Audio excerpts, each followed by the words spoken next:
and welcome to Topics Galore, a presentation of Talking with Famous People. I'm host Eric, host of Talking with Famous People. My beloved, beautiful, precious, and amply cherished wife, Rachel, is in the other room, busying herself with productive rustlings. So on this Saturday afternoon, I thought about listing this whole possible line of topics I might discuss. Like sports, politics, philosophy, typology, cryptocurrency, blah, blah, blah. Like try to cover every possible domain or topic, relationships, But that would be such a long title. Do we really want that long of a title? Here we are, Rachel and Eric, talking to you about Bo Derek. What'll we do today, I wonder, on Talking with Famous People? What do you think we'll do today on Talking with Famous People, Rachel? I don't know. I don't know. Today's pretty open. It is. Yeah, it's the future's so wide open. We've got to wear shades. I don't have a fire next to my top picks for. Oh, apparently my mom made those for the cats. Yes, you told me, and we tried to Oh, let the did? cats play with them, and they weren't interested. Yeah, they're not interested. I'm interested though.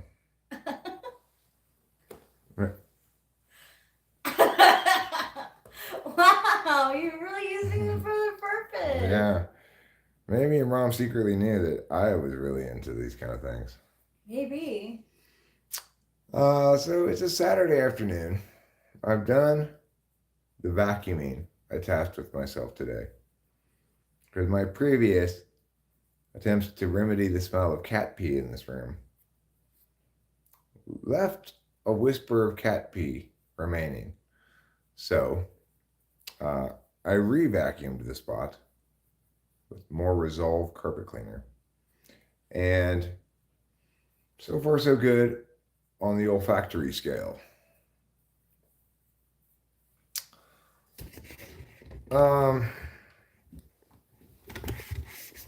What's new in the world of all the news that's fit to print? Well, one topic I thought I'd discuss today is the topic that Rachel was talking with me about before we started streaming, namely gossip streamers, I guess you'd call them, gossip YouTubers or whatever, celebrity gossip YouTubers, critiquing relationships or celebrities in various ways.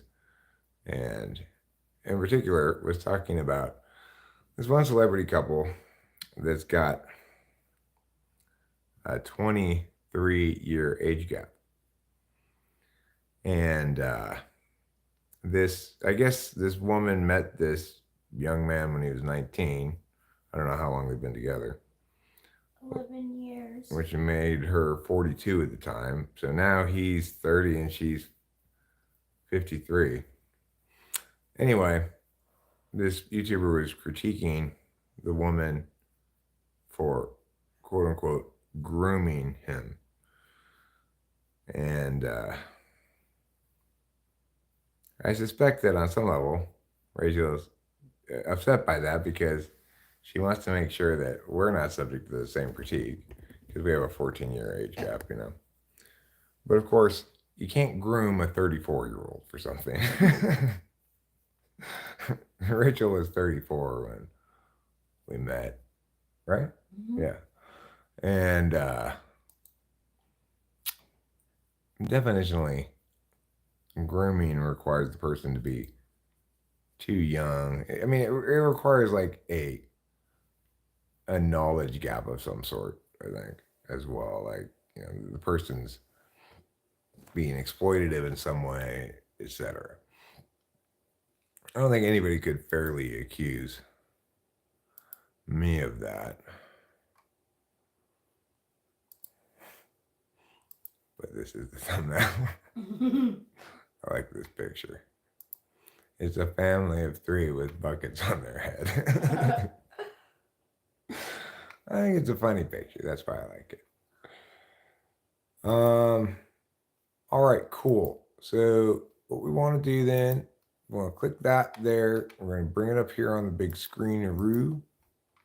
Carlos Paeva says, here is an extremely topical comment. It is topical because it is about topics and topicality, which is, of course, topical to topics galore. Yeah, like I just didn't know if like grooming meant like age gap equals the older person setting up standards for the younger person, or like I didn't really know what grooming meant. Yeah, well, it's used colloquially, I think correctly, only when it refers to somebody who's with about at least a 10-year age gap dealing with somebody, or at least a 5-year age gap dealing with somebody who's um, like 17, 16, or younger. But we have been subject to critiques, both intentional and unintentional, from plenty of parties. Rachel has been identified by, I'm confident, plenty of waitresses as my daughter. And sometimes they'll give you cues that that's what they think. Like they'll say things like, they'll call her sweetie. You know, like, okay. If the waitress is like the same age as me, she'll call her sweetie. And then, oh, she thinks she's my daughter. Or sometimes they'll call you like honey or whatever. Like I guess I don't notice stuff. Yeah, you definitely don't. But they do. They do. They're like, oh, can I get you some more coffee, honey? Or they'll be, because they're similar. They might be similar age to you, so it's like they're trying to like bond with you. I don't think they're necessarily flirting with you. Being like fellow early 50s person. Yeah, being like demographic mate. Yeah. Hey there, demographic mate. Yeah, like hey, yeah. They'll and then even sometimes this is a little awkward when like I've noticed a younger girl kind of be like extra sweet with you. What do you think? Was she saying like because I'm taking my daughter out or something? That's probably more like it. I take it as like, oh, she's a young girl who thinks that old, like that. How some like. I mean, you think the like girls daddy, are being competitive or something? not competitive, but like they got daddy issues. Yeah, and like they think that like older men are hot. Like. I'll take your word for it. I'm not an expert in what various women think are hot. Not my expertise. If you want life coaching on that subject, you should probably talk to Taylor. That's true. Who thinks I'm rich?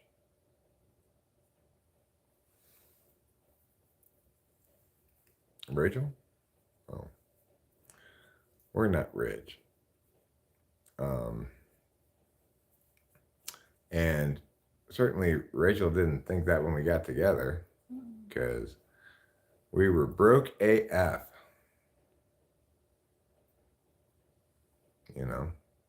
Oh, I see what you're saying, Carlos Paiva. You're saying the young lady that Rachel describes as being friendly with me thinks I'm rich. Well, she should also think I'm married. That's true. It's just like I've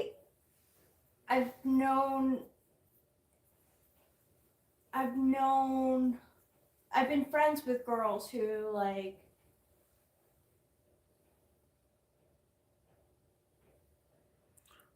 find Who like their pubes gray. yeah, and they'll get extra.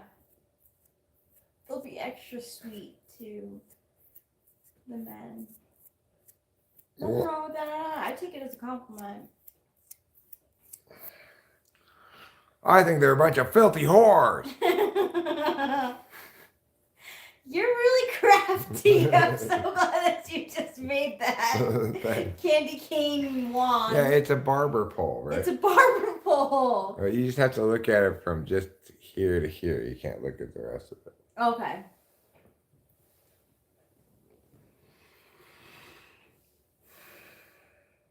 So that's plausible. She might think. I think that's just her whatever effie go to for certain kinds of customers. Sure. For whatever reason, you know. Yeah, like, oh, it's sweet that he's bringing out her daughter. Mm-hmm. But the weirdest one was when the home tour people thought that Cameron was our son. I still think that's hysterical. Like, wow. I must have really thought Rachel was a lot older than she looked, you know? Yeah. It's like they were correct that Rachel looks younger than she is, but they were way off by how much, I think, because to be Cameron's mother, she would have to be at least 64 years old.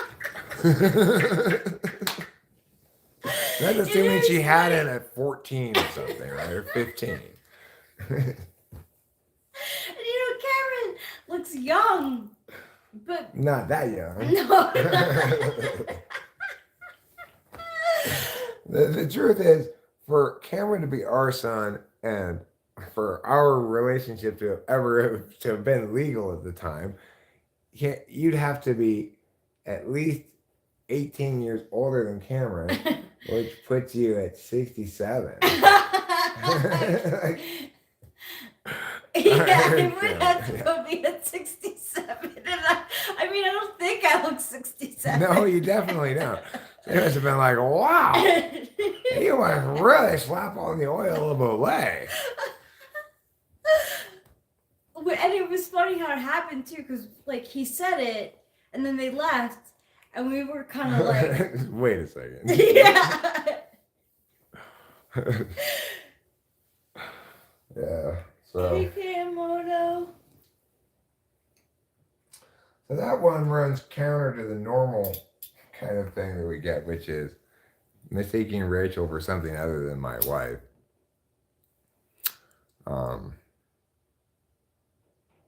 I bet that's the first time for Cameron as well.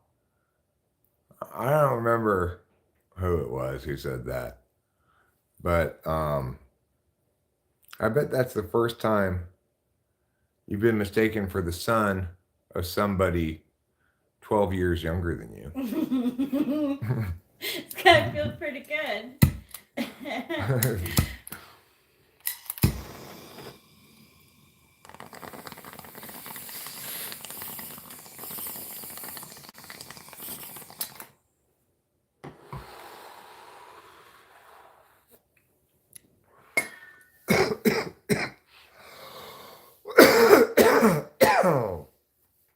What are you, Cameron, 50?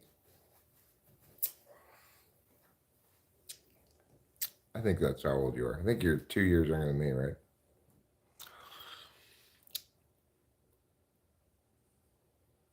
I don't feel 52. No. I'm not even sure I feel 51. I put you in the 40s. Yeah. I feel like I'm kind of in my early 40s, I guess. Or to give an honest assessment of things. Seems like I lost a decade in there somewhere. You have the general spirit of a 7-year-old. Oh, you just turned 50 on October 4th, huh, Cameron? Well, happy birthday. I'm sorry I didn't tell you at the time. Belated happy birthday. Good news. It's only 2.5 months late.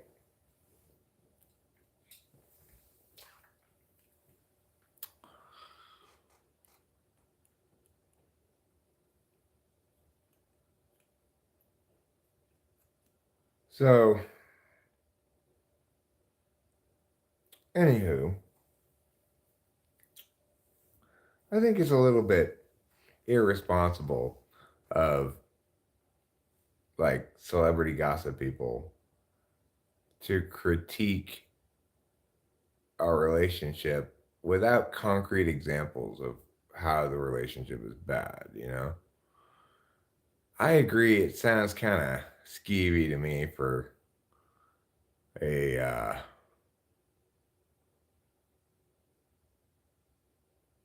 42-year-old woman to start dating a 19-year-old. It seems kind of skeevy, but you know what? They've been together for 11 years. Nothing, unless the person can say something that is an expression of how a relationship is bad for either party, then what business do they really have critiquing it, you know? Certainly, I think it's excessive at this point, given the duration of it, to accuse a lady of grooming somebody who is already of legal age.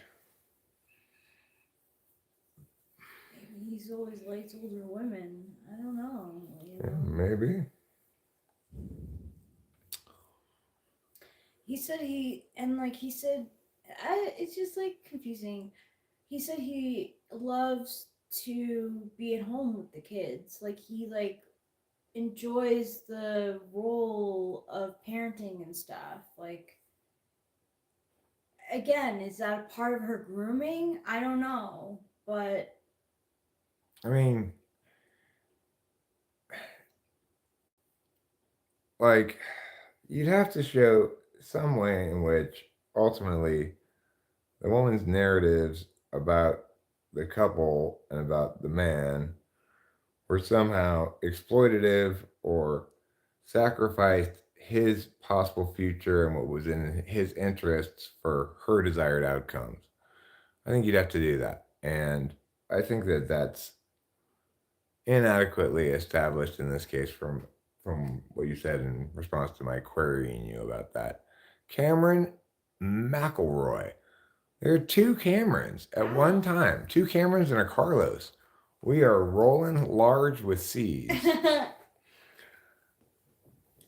Two Camerons and a Carlos sounds like a good like sitcom name, you know. This fall on NBC, two Camerons and a Carlos.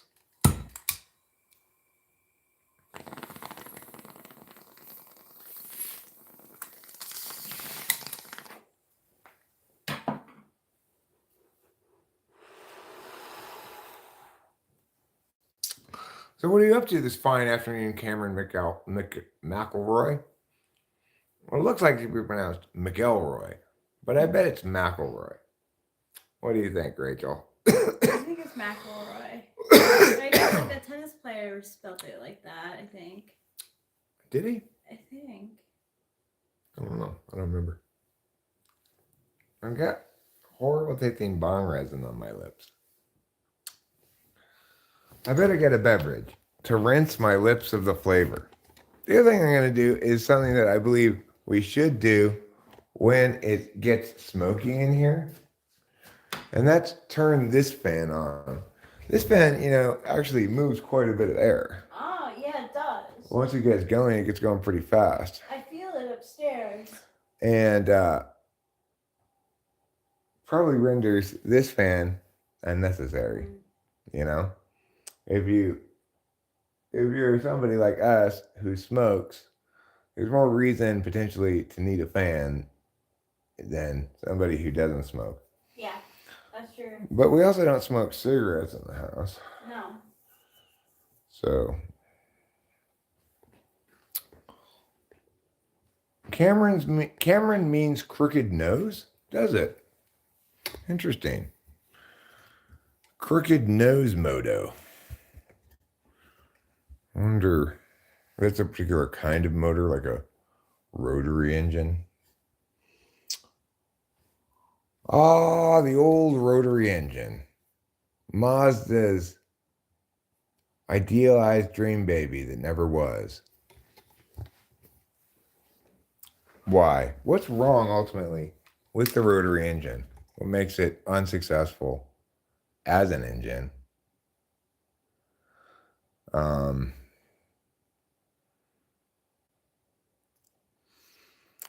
well, I don't think Rachel particularly cares so much about what those people do. I think she finds commonalities between them and her own relationship. And then, because I think if it's just about the celebrity, unless it's particularly juicy or interesting, if it doesn't link some way to helping her understand something of personal interest, then then she probably won't tell me about it. Yeah, like, for instance, the new the newer segment he has about Miley Cyrus and her ex-husband's like toxic relationship. Like, I have no interest. I have no interest. Right. In fact, she was saying she doesn't like how he puts up a new video about Miley Cyrus and her toxic relationship with her father. Is that what you said? Ex-husband. Ex-husband. Yeah, Um, because it's old news. And I pointed out, yeah, it's old news, but new views. Yeah, it's true. Rotary is ideal for high RPM racing, but wears out quick. We used to pour ATF into the intake to get my friend's rotary engine to start. Right. That's the problem with the rotary engine ultimately, is that it's a lot harder to keep a rotor system that doesn't have up and down pistons than it is to sustain an up and down system. It puts a lot less pressure structurally on the whole thing. It was always difficult to keep those engines sealed, those Mazda rotary engines sealed. I researched this some time back.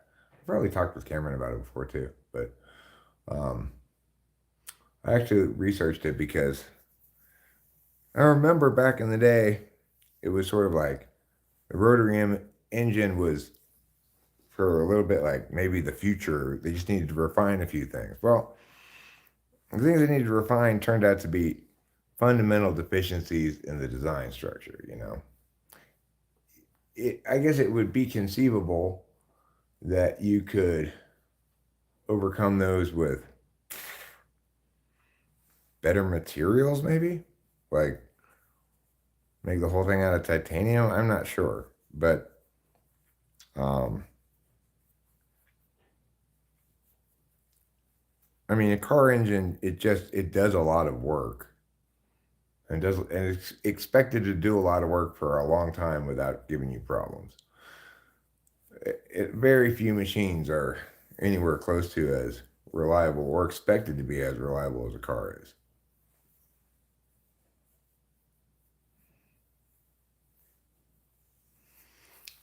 I know people, for example, who trash folks they know but act cool to their faces. Well, yeah. I mean, that's obviously not a good way to be because the people who note the differences will think that you're a hypocrite slash backstabby person or whatever. We pulled wheelies in the sand cars on limited long travel dune buggy and Glamis sand dunes with a turbo rotary engine and Mendiola trans. You could do 6-foot jumps without feeling the bumps. Hmm. Turbo rotary engine, huh? Hmm. That sounds turbocharged. All you need to do, Cameron, was just run a little nitrous oxide into there. And you even soup up the car more and give it neuropathy.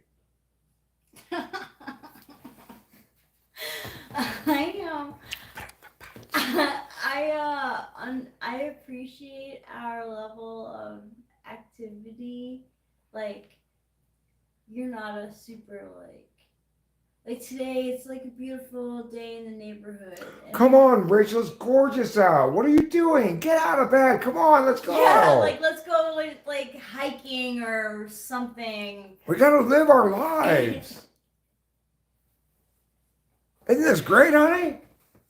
And you're like, yeah, I'm loving it. Yeah. It would be, like it would be hard. That would be a fundamental incompatibility though, because you would eventually be looking for either friends or people outside to fulfill your need for activity, right? Yeah. There's people who are opposites who are in marriages, but then they'll join a group of like runners, and like that's where they'll get their satisfaction. And I think that's totally fine. It's just I want to do so much with you that It's good that I don't do much. yeah. It's easy to do this with me. It just involves sitting in a chair and saying things every once in a while, if you feel like it. If you don't, it's not like I expect you to say things. I'm perfectly accustomed to saying all the things myself. Yeah, but you're cool with that. Like if you want to like the most activity driven thing that I can think of that you enjoy doing is skiing. And you're totally fine with me being in the lodge because like your mom used to do that. Well, also because you just slow me down, you know? Oh my God, look. FAU is beating Arizona. Wow, really? Yeah. I'm very shocked at this. I'm happy for FAU. I don't know if they're going to end up winning this game, but let's see how much time is left in it. It's kind of exciting. I have to change. It's like I don't think anybody wanted FAU after their magical Cinderella tournament run. Go ahead and change that. I don't think anybody wanted to see them come back this year with a bunch of returning starters and prove that last season was a fluke. I think everybody wanted to come back and see them like prove that last season was no fluke because FAU only lost one player from a tournament team that went to the Final Four last year. They only lost one player. That's incredibly lucky. Maybe it was the Elite Eight.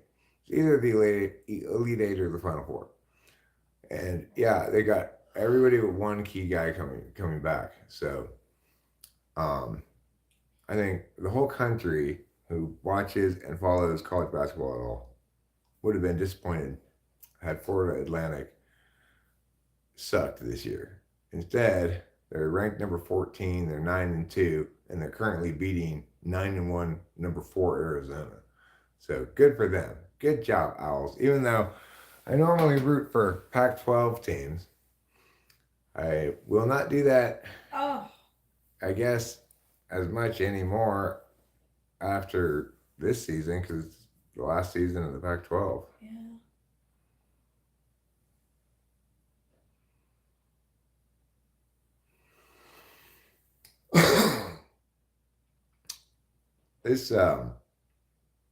This kid Golden, who's the center of FAU, who at least coming into this game was, oh come on, that is not a moving screen. The only reason he moved was the guy ran into him so hard. That's ridiculous. Anyway, he came into this game shooting 76% on the year. He's a center, but even centers, he's leading the country in shooting percentage. So it's like there's a difference between centers who have a high shooting percentage because they take a lot of layups and centers who have such a high shooting percentage as he does, because he's making not just easy layups or slams every time. He may take his majority of the shots from the key, but you also have to be fundamentally a good shooter to shoot that high a percentage. That was a hard foul. Yeah. FAU just fouled the shit out of one of the Arizona players. Like I don't know how that didn't take the breath out of him. Well, And yeah, it didn't. He didn't foul the shit out of him. He just fouled him in a way that caused the guy to fall on his lower back and his butt in a way that probably was painful. Um. Anyhow, Mr. Pell Larson is currently at the line for the Arizona Wildcats, shooting 2 free throws.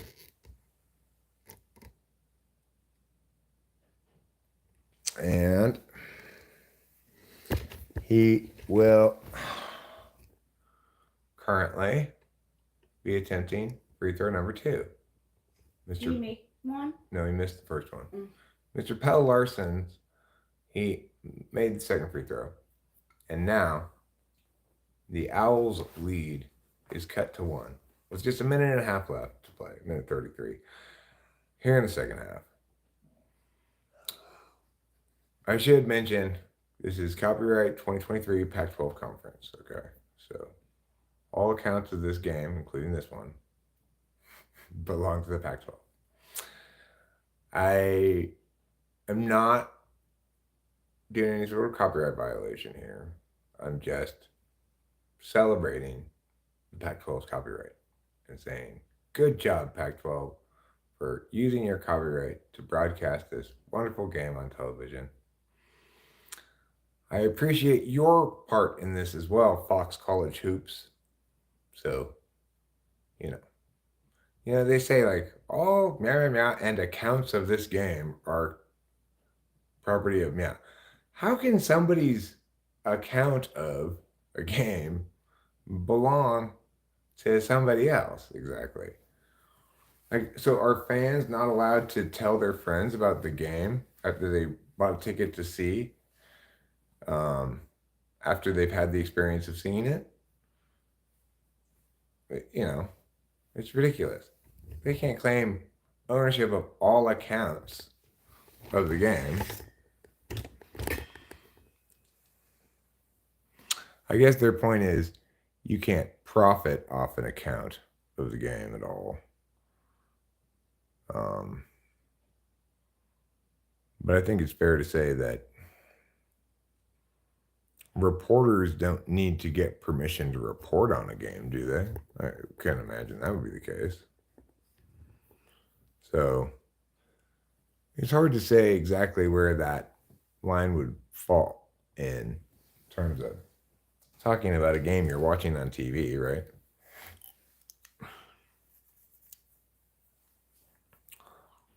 I read that dude from Modest Mouse was doing whippets while driving a van one time, and I thought, wow, that guy seems like an ENTP because you were inhaling nitrous before IIRC. I'm pretty sure I didn't do whippets while driving. Okay. There's a variety of things I would do while driving, but whippets is not one of them.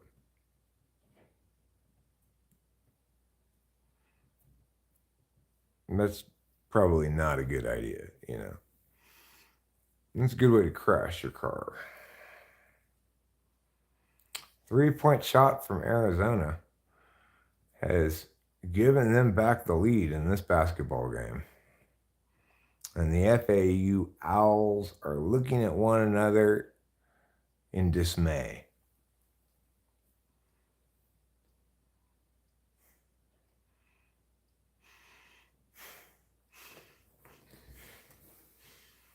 Still, no.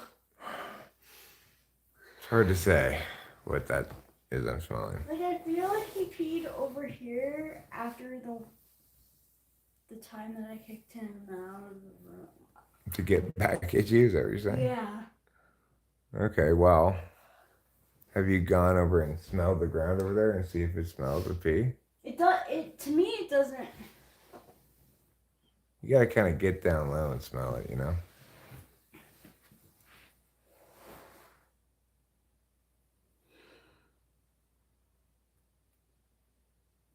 I don't. No. Yeah. Okay, well. I gotta.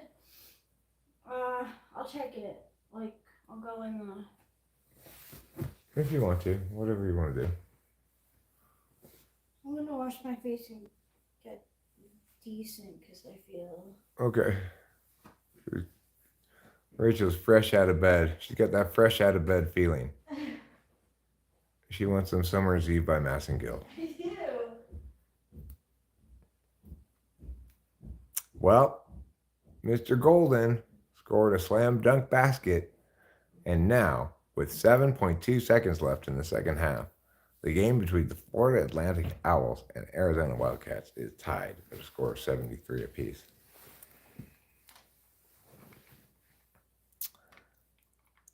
Arizona had a chance to go up by 4, but the Arizona player missed a kind of mid-range layup, and halfway between like jump shot range and layup range, scooped in like a layup. Anyway, but he missed it. The Owls grabbed the rebound. They missed a shot, grabbed the rebound, threw it into Mr. Golden, and he slammed it home to tie the game. Now, with 7.2 seconds left, the Arizona Wildcats will regain possession of the ball and play for the last shot. If it goes in, they're likely to walk away from this basketball court the winning team. However, should they miss this last shot, then we're likely to see overtime. Number 4 drives the lane, fall-away jumper. He misses it off the front iron. Mr. Golden grabs the rebound, but in vain as time expires. Looks like we're headed to overtime between Florida Atlantic's Cinderella Owls, 14th ranked in the nation, and Arizona's Fighting Wildcats, ranked number 4 in the country. We'll be back after these messages from your commercial sponsors. The Swedes pronounced it Pele. What's Pele?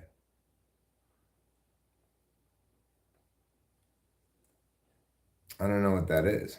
Pele. Anyway, we've got topics galore here today, and one of the topics we're currently discussing is the basketball game that I've got on the other tab here. But it's not the only sporting event currently on television. And I almost titled this initially, Bowl Saturday or something like that, because there's multiple bowl games on. But there's also a professional football game on, Cincinnati versus Pittsburgh. What are you meowing about? What do you want? What? What do you want? What? What? What do you want?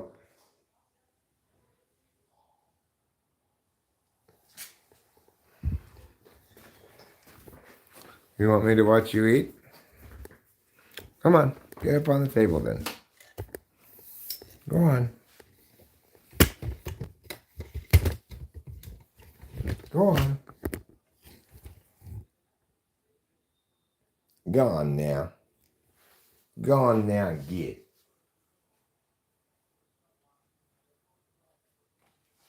Yes, you're a good kitty. You love pets. You love eating. You're full of meows and purrs. What more could anyone ask for from a kitty?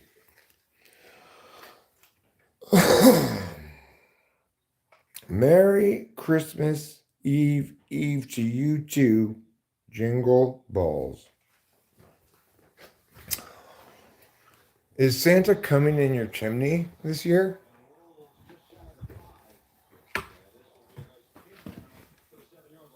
That's what I've come to understand from a couple of different songs that purport to tell the story of Christmas.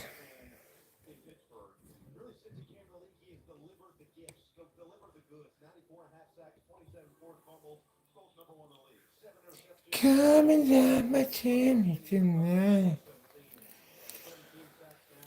You gotta say it's sexy, like that. The glasses I was looking for were here the whole time. Now I have 2 glasses. Cincinnati is. Oh, I should have muted this. I don't want to get in copyright trouble. Cincinnati is losing by 14 to the Steelers. Frankly, that surprises me. I would have expected Cincinnati to win this game, even though they're at Pittsburgh. I'm not sure either. I'm not sure if Rachel has anybody on either of these teams on her fantasy football team. But if I haven't mentioned it before, Rachel's fantasy football team made the playoffs. So she's a lower seed this first week, which means she plays it up with a starting points disadvantage. But what do you mean? Come all down my chimney tonight? Come all over my chimney tonight?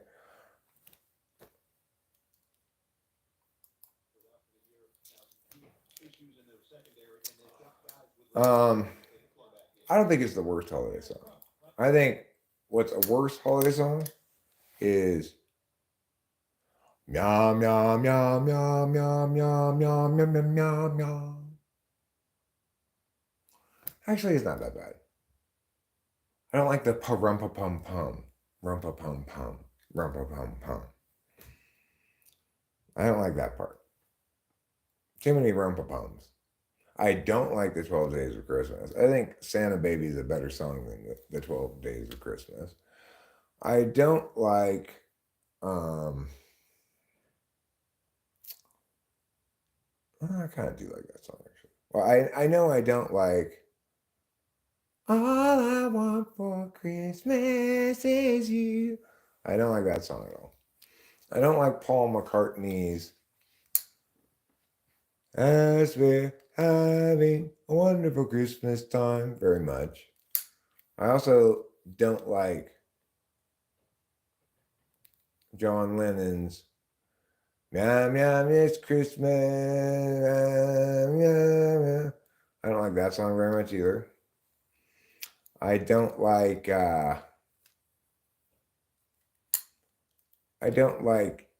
Deck the Halls very much because it's very repetitive.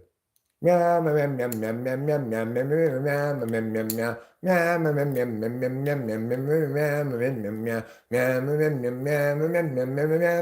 meow meow. It's pretty good actually. I take that back. I retract my critique of meow meow meow. What about another bad Christmas song? Well, there's various versions of Christmas songs that I don't like more than others, and some versions that I like a lot more than others. So, Diane, Africa, Know It's Christmas. Doesn't Africa know it's Christmas?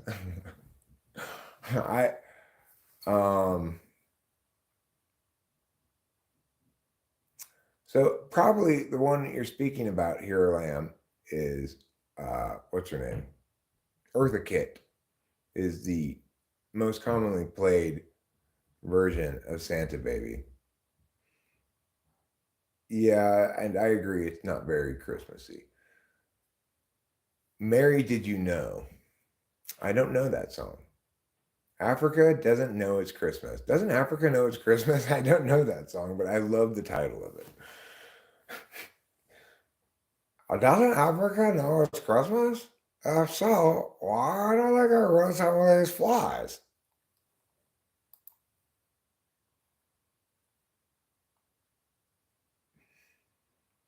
I think that's a good Christmas message. I also think We Are the World is a terrible Christmas song. Oh, sure. You might point out it's not a Christmas song at all, Eric. But nevertheless, I stand by my claim that it's a terrible Christmas song. It's like a Christmas song gone wrong. So wrong that it ceased to even be about Christmas. Underappreciated Christmas songs. I'm going to go with Up on the Housetop. People don't really appreciate what a good job Up on the Housetop does of being a peppy little Christmas song. Up on the housetop, reindeer paws, out jumps good old Santa Claus with his heck full and all for the little ones, girls and boys, and you wouldn't go, you wouldn't go. Up on the rooftop, click, click, click. Come all over my chimney, please, good Saint Nick. Florida Atlantic now has the ball. Ooh. Oh, he changed his pivot foot. They should have called traveling, but they didn't. Pink Shoes shoots the three. Florida Atlantic takes a 3-point lead with 1:43 left in overtime over the Arizona Wildcats. Wow. That's a big shot right there. And a big no call on that traveling, I got to say. And I can see the coach is flipping out about it too. I'm sure he's flipping out about the same thing. He's yelling at the ref because that was traveling for sure. He changed pivot feet.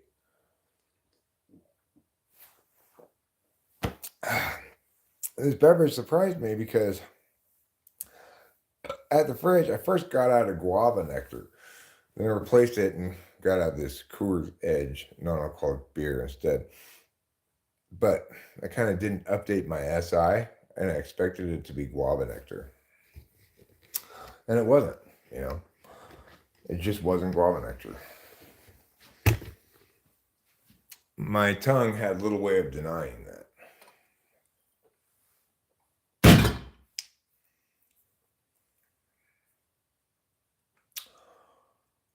So, commercial break now on the Arizona game. While we're on commercial break, here. Oh, we're back. I was going to switch tabs, then I realized, as usual, I did the dumb thing of leaving the mouse over there. I do it all the time. It's like Eric's special move. Eric's special finishing move. Leave the mouse somewhere not where you are.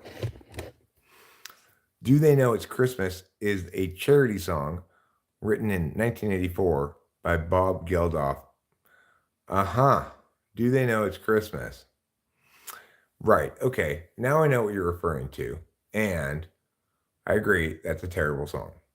That's why I say We Are the World is a terrible Christmas song gone extra wrong, because I probably was confusing it with that song.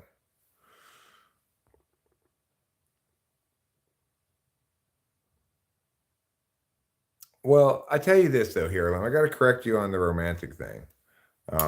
If it's cozy, like 1950s style, kiss her once for me, you know, that's fine. But if it's truly mushy, then no. I agree with you there. You don't want true romance interfering with your true Christmas. You know, both can be good, but as with salmon and ice cream, you don't want them in the same bowl.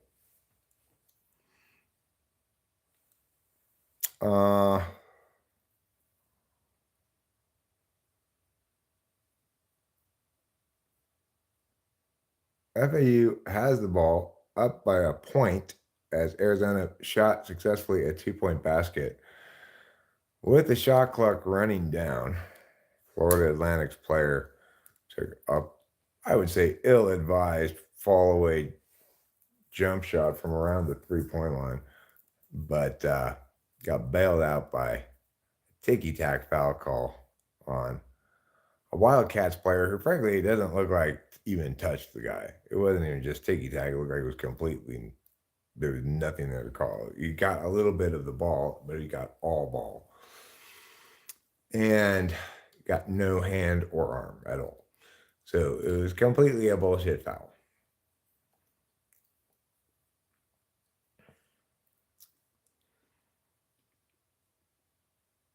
And there, Mr. John L. Somebody made 2 free throws, stretching the Owls' lead back to 3. Well, timeout for the Wildcats, and off we go to commercial. And we're out. Whew. That was an exhausting play-by-play assignment I was just doing, huh? Now we're watching the Pittsburgh Steelers playing against The Bengals of Cincinnati. You know, there's this song by They Might Be Giants called Hypnotist of Ladies. I was thinking this morning, you have to say he's a hypnotist of ladies. Because if you say he's a lady hypnotist, you might be able to piece together that it must be hyphenated.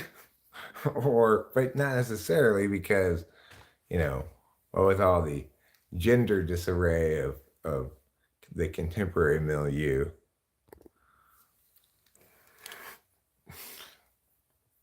I wonder if anybody else refers to it as such. The gender disarray of the contemporary milieu. I'd like to think I'm the only one who refers to it as such. Hopefully. If even that's not original anymore, then you can no longer sacrifice quality for originality, which you should always be able to do. Listen, meow, meow, meow. Would you like to know a secret? Meow, meow, meow. Will you promise not to tell? The Bengals, meow, meow, meow. They are losing by 3 touchdowns. Meow, meow, meow. But they just caught a big pass, to the 40-yard line of the Steelers. Yeah. I think that this is a potential thing that ESPN may want to incorporate in the future, is to have the play-by-play of the sport be sung to the tune, the melody of Beatles songs. I think it's a good idea. All right, it's now tied up 82-82. Florida Atlantic, Arizona. There's 37 seconds left in overtime, and the Owls have the ball. The possession arrow is with Arizona State in case of a tie-up, both in the double bonus. That's exciting. It's a pretty exciting basketball game. Yeah, it is. And we shall see what these remaining 37.2 seconds will bring to this developing storyline. And I wanted to really sell ESPN, or in this case Fox, on the idea of singing play-by-play to Beatles songs. Well, then now would be a good time for me to do that. So once they start resuming play, I'll start resuming play-by-play to the melody of a Beatles song. I think this time it will be I've Just Seen a Face.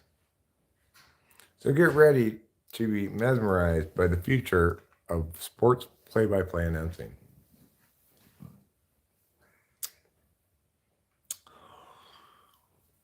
Okay.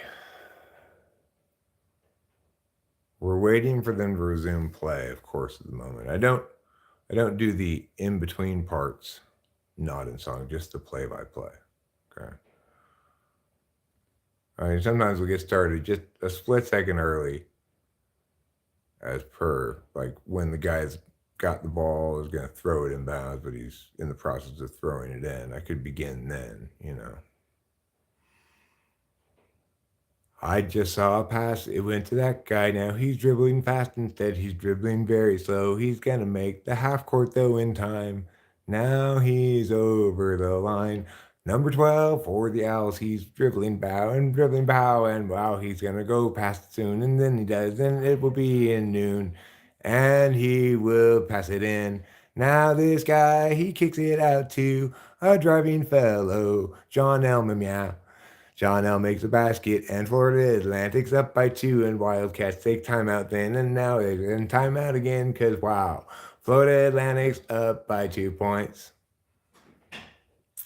So that was that whole sequence done to the tune of I've Just Seen a Face. I did a good job at the beginning of it, made it all rhyme and flow nicely. Then I fucked it up, then I kind of regained my composure a little bit, It's not necessarily the easiest thing. An easier song would be a slower paced one to do, of course.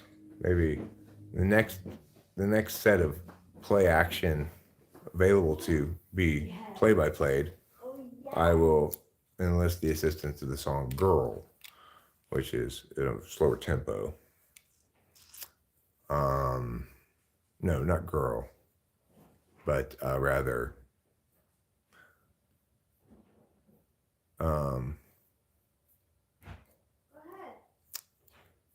what was I thinking of? A different one.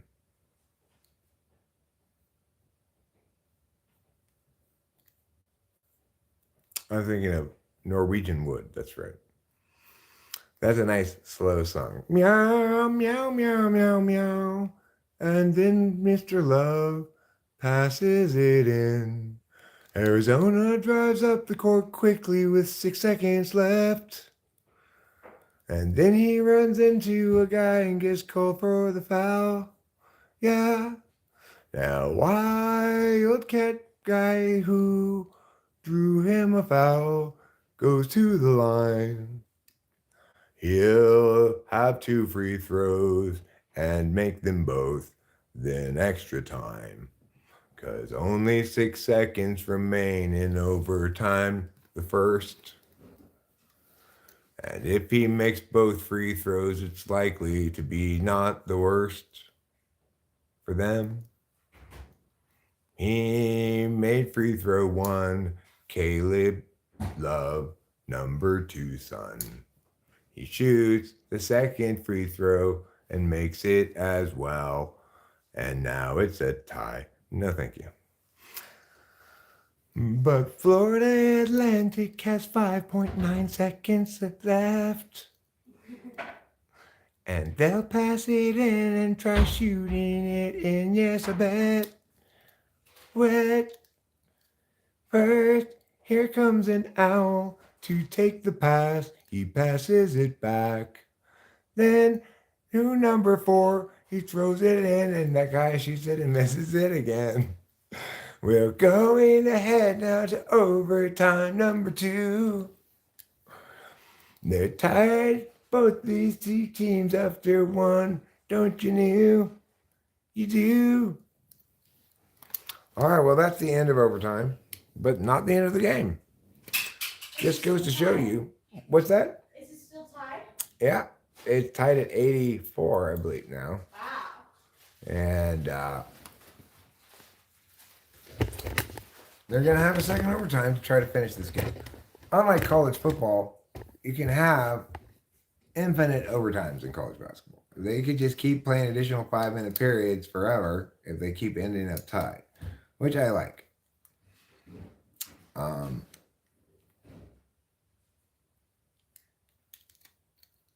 In contrast, in college football, as soon as the first overtime happens, they start going to college overtime rules, which include each offense starting from the 25-yard line of their opponent, like already in field goal range, basically. A long field goal range. Or long-ish, you know. And then after the first overtime, they have to go for 2 in the second overtime. And then starting in the third overtime, they just alternate 2-point conversion. I don't like that.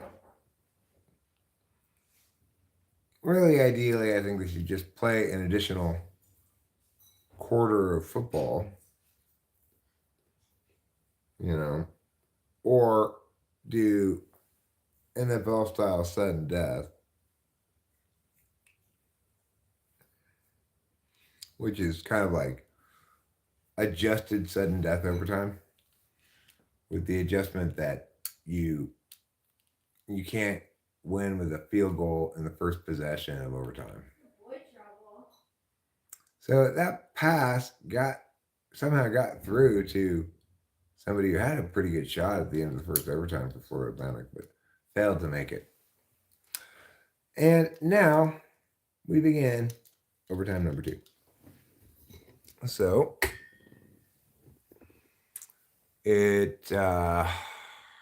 we see 5 minutes put back on the clock.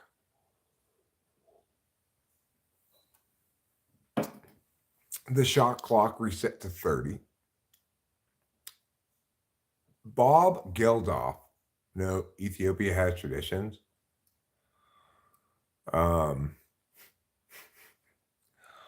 Wow. Yeah. Hopefully, one of them is Christmas. They must not know it's Christmas there, because if they did, they wouldn't have starvation. That's basically the message of that song. How could they even know it's Christmas when they have starvation?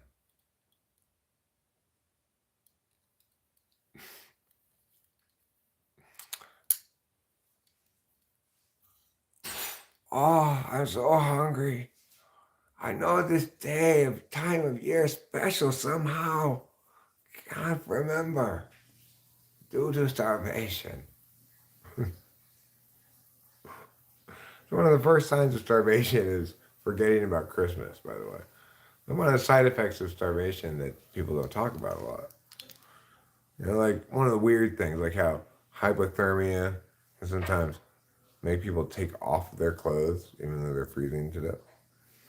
Same thing here. Starvation sometimes, often, usually makes people forget about Christmas.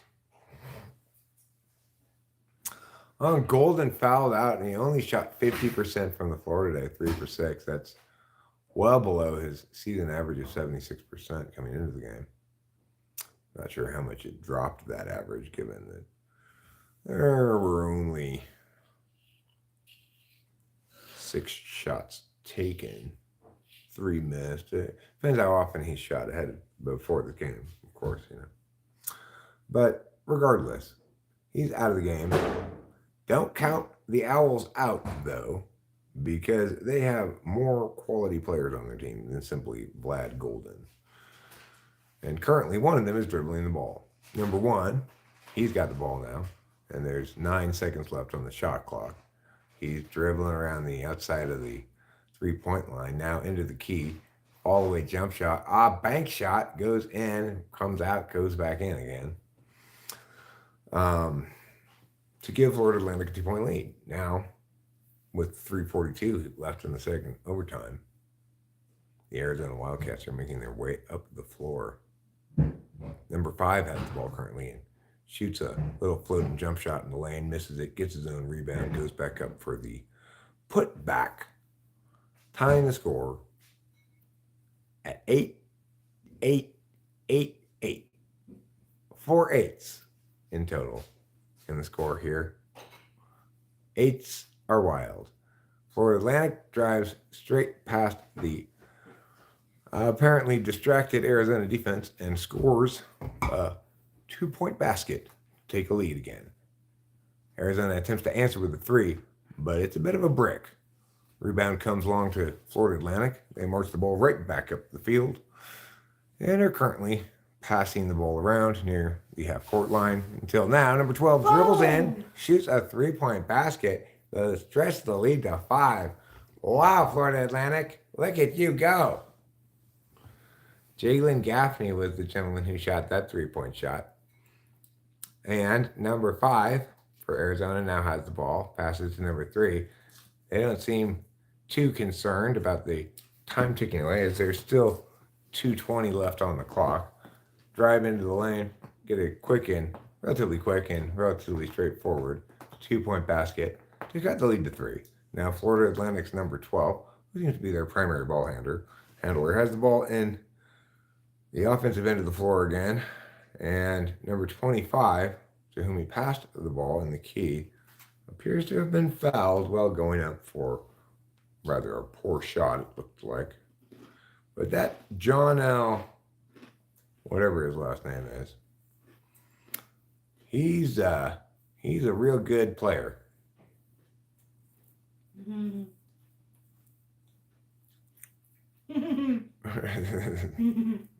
The guy is very excited about what just happened. And I see in the stands, fans wearing strings of Christmas lights around their neck. How festive of them. That is very festive. Florida Atlantic pushes the lead back to 4. Mr. Gaffney from the Owls subs out, it looks like. No, maybe just walking to the other end of the floor. And the second free throw is also good, so it's 95-90 Owls.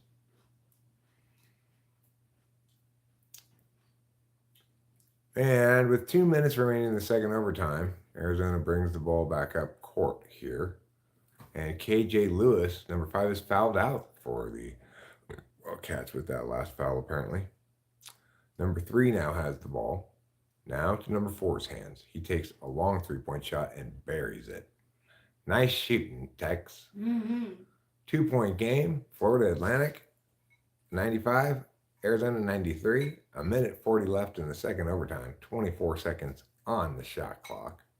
Number 12 passes to the top of the key, where one of their big men, number 12, gets the ball back from him and misses a three-point shot. Number 2 from Arizona gets fouled on the rebound by number 23, who objects to the call and says, "I am guilty of no such foul. I just had my hands up. I was doing nothing," he says. Unfortunately, the referees do not agree with him. Now, Mr. Boswell from Arizona is looking to, I guess, take free throws here. No, he's not. The free throw shooter is number 2 instead.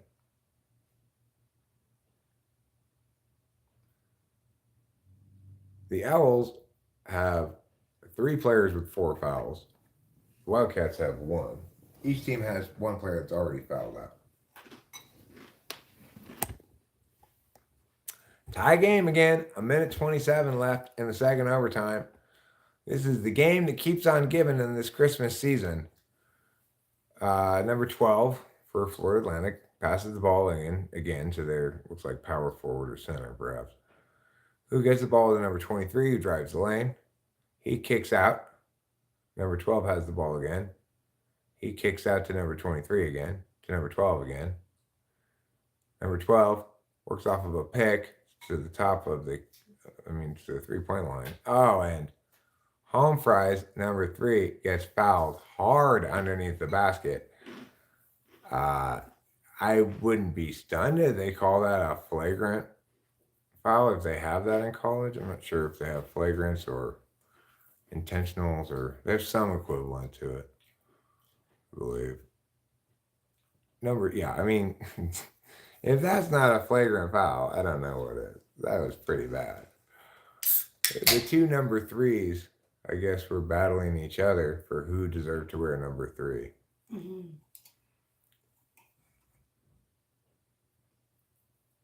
I think Larson, Arizona Wildcat, may have just fouled out, or at least is going to take a seat on the bench after that foul. I'm not sure if it's because he fouled out. I knew that free throw was bad the minute it left his hands because his feet looked weird when he shot it. He looked out of sync shooting that free throw. So he shot it long, and of course, he is now going to take his second free throw attempt, which he buries. The Owls are up by 1. And we're coming down into the thick of the sauce, as they say, as it's under a minute remaining in the second overtime. Arizona has the ball at around the three-point line, tries the give and go, misses, gets the rebound, misses. Florida Atlantic gets the rebound. And now, number 12 has brought it over the half-court line. It looks as though he may end up calling a timeout or something. Maybe not, no. He had one of those kind of like, maybe I'm walking over to the coach to call a timeout, but he's not. Now 23 seconds left in the game, 10 left on the shot clock. I'm not quite sure why FAU is milking the clock in that situation, but they attempt a three-pointer towards the end of the shot clock. He had to get it off, and missed it. Arizona gets the rebound. Now, with 6.7 seconds left, down by a point, Arizona has the last shot. You see why I'm saying I'm not sure why FAU is milking the clock in that context? They had a chance to push the lead to an additional score.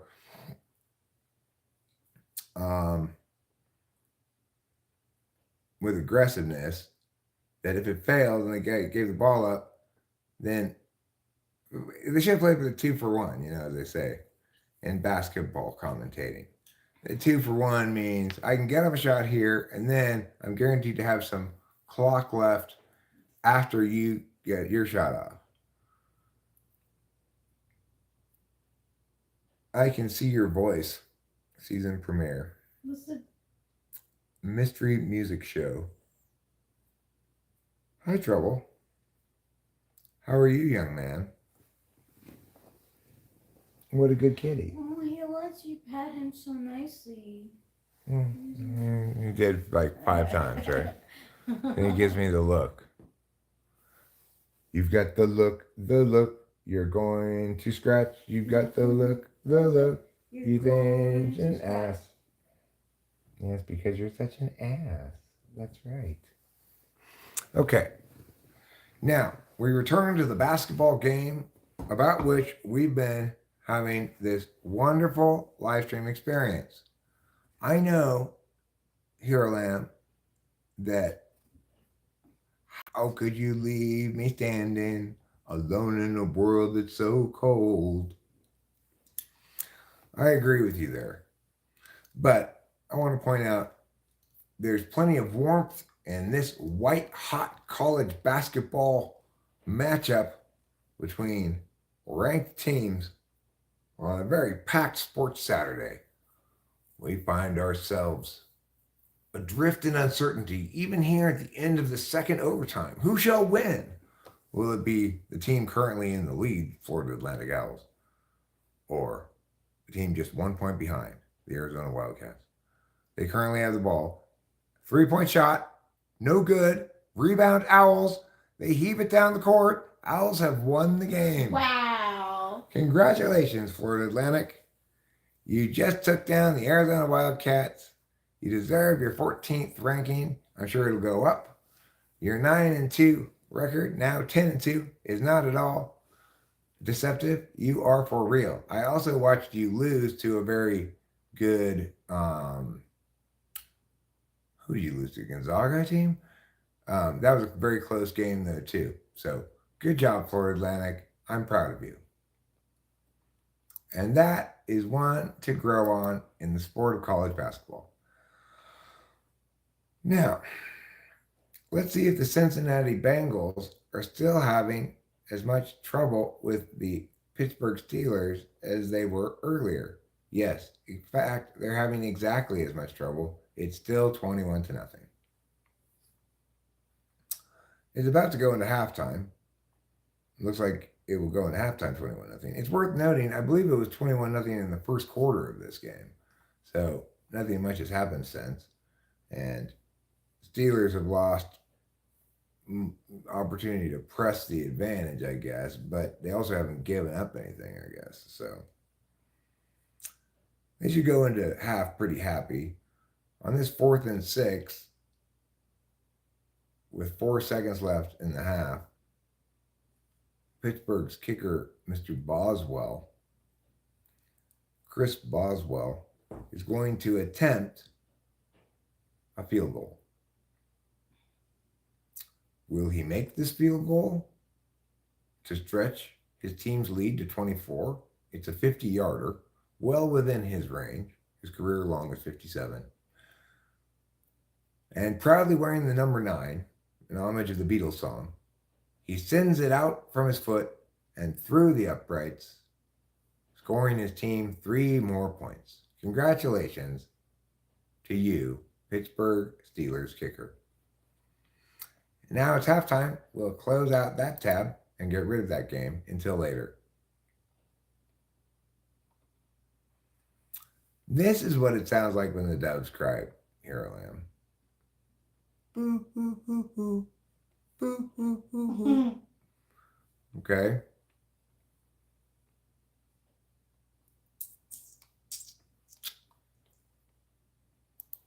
So let's see what else this sports packed Saturday has to offer us in terms of commentating options. Well, let's take a gander at this game and see what's going on here. It's the James Madison versus Air Force game. Air Force is winning by 14 points. I believe I picked Air Force. I know I must have picked them on at least one of my picks things. Uh, but I may have picked them on both. And I'm pleased to see that here in the fourth quarter, Air Force is winning by 14 points. So good for them.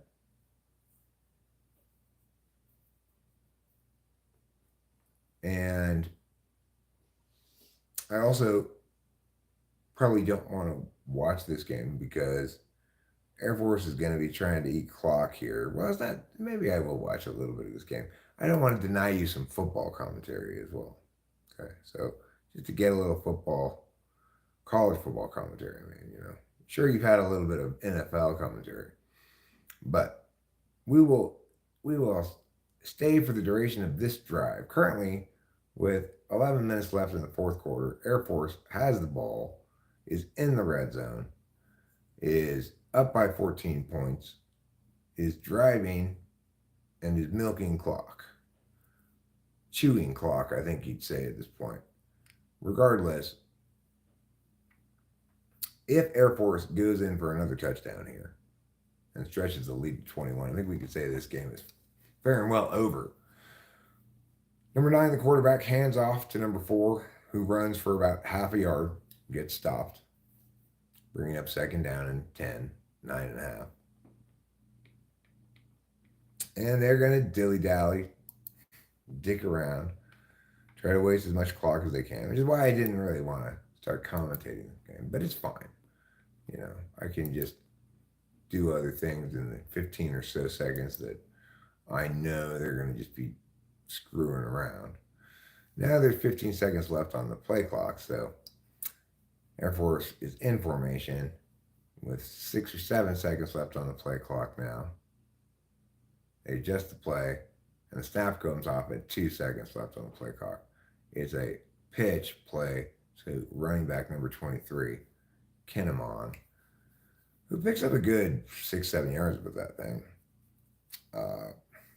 He made the edge. The block on the edge was excellent by the receiver. And it looks like number 74 got a great block on number 49 as well. So 2 good blocks there on that play by the Air Force offense. Now, Air Force with 3rd and 4, so right about 6 yards, they attempt a quarterback option run, and it is blown up by the James Madison Mataroonies. I'm not sure what the James Madison mascot is. I believe the Air Force is like the Falcons, I think. But I'm not sure what the mascot of James Madison is. I'm thinking it might be the Constitutional Congresses. Was James Madison a part of that?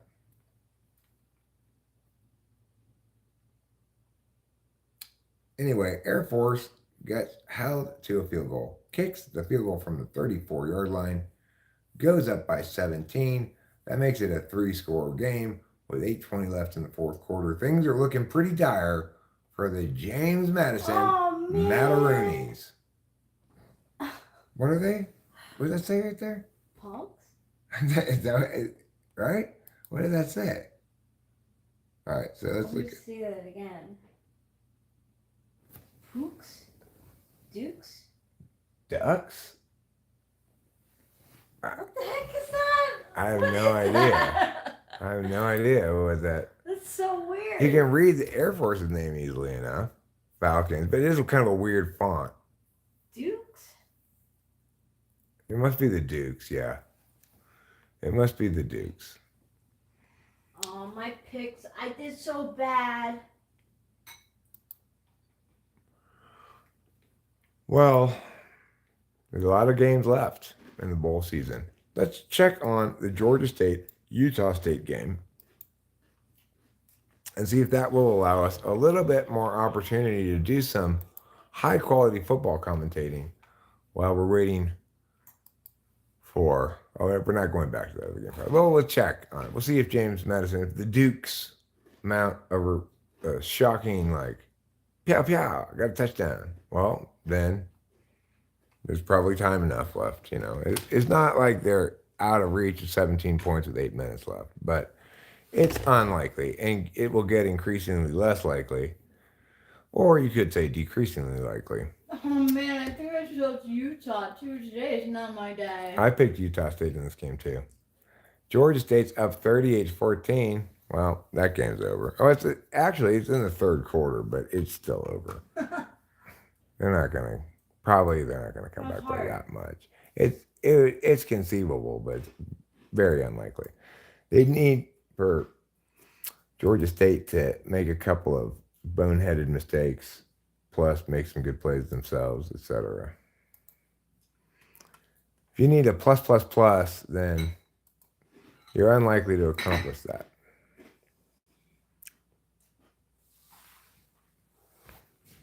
Okay.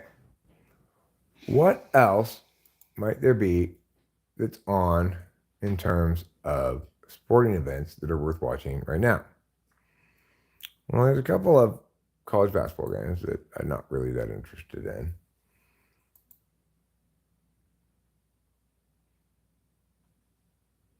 in.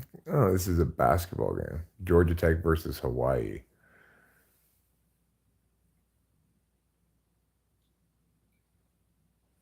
So, at the moment, nothing jumps out as like, oh, I gotta watch that, I have a request for Christmas. What's your request for Christmas? Can we watch a Christmas movie? Sure. Weren't you just saying to your mom the other day or your dad that you were feeling all Christmased out? Yeah, I told both of them. My dad was like, it's so funny. They're so different. My dad's like, well, yeah, you guys have been, I can understand that. You guys have been celebrating Christmas since the beginning of the month. And my mom is like, oh, really? Yeah, well, we could watch a Christmas movie for Christmas. Sure.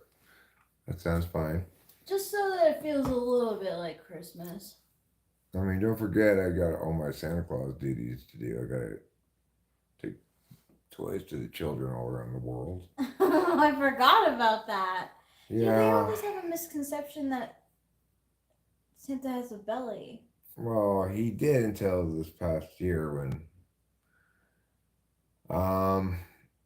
he was brought up on, he got Me Too, basically. You got Me Too? Yeah. What do you do? He harassed a lot of the female elves. He harassed? That's so un-Christmas-like. So they just kind of, without even consulting me, hired me as an interim Santa Claus. Okay. Hopefully next year they'll have the regular Santa Claus back. Or another person, but that fits more the stereotype of Santa Claus. But this year I am going to be busy Christmas Eve night all the way through till like, I'm hoping I get done fast and be back by like 3 a.m.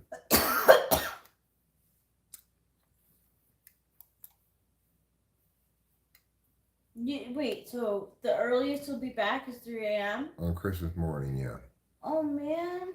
That's if I get the whole world done in 6 hours as I think I can. Starting at 9, ending at 3. But normally it takes Santa at least 8 hours. So I may be being over ambitious here. Could just be wishful thinking.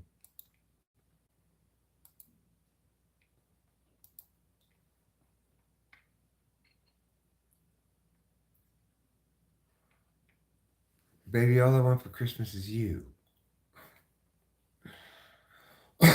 Well, I don't think that Rachel and I feel a particular need to get each other Christmas presents, really, because it's not like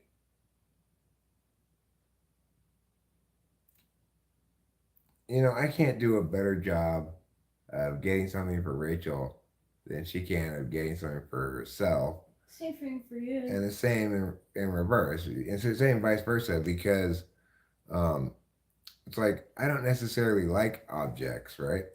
I don't necessarily want an object, and I'm very difficult to shop for. Uh, and I don't like gift giving. What about it don't you like? That I don't like it when it's linked to a specific day. Oh, I see. Like if I see something that I think Rachel would like a lot and she's not around, I'll buy it for her. It doesn't have to be any particular day. But I also recognize the fact that for most kinds of things that Rachel likes, I'd be ill advised to buy one of them for her because she's very particular about her taste in those things. That's true. Like, I'd be ill advised to buy her clothing or jewelry or makeup unless she told me specifically what to buy. In which case, how is it a gift anyway? It's just an obligation. You're just doing gift giving theater.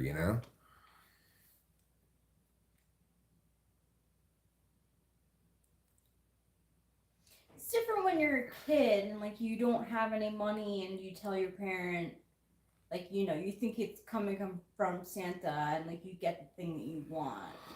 Well, yeah, it's way different than when you're a kid, or it's even somewhat different if you're broke. Right? So Like yeah.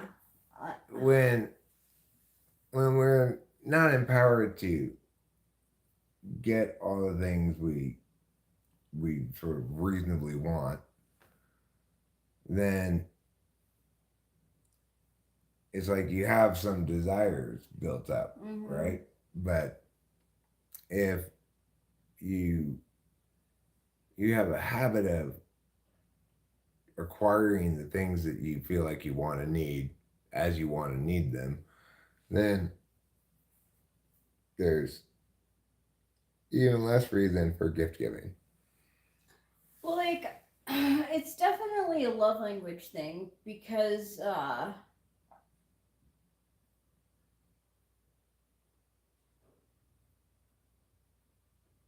yeah, like I think my mom likes gifts. Um, it's definitely a love language thing. My love language is gift returning.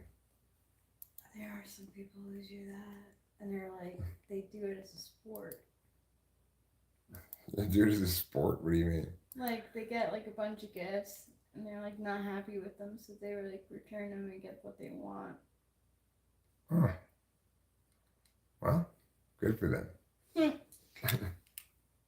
Why don't you just skip all the meagity man and give people the money directly that you would spend on the gift? Yeah. Some people like the thing. The thing is the thing. The ritual of gift giving itself. Yeah. You know, Yeah. it indicates you are special, therefore I give you a gift. Right. So what are the love languages? Gift giving, gifts, Quality time, quality time, physical touch, physical touch, acts of service. acts of service. It's 5, I think. See, I do some acts of service. You do. You do that a lot. I don't do gift giving, but I do acts of service. Yeah, you do that a lot. And obviously, our combined, our most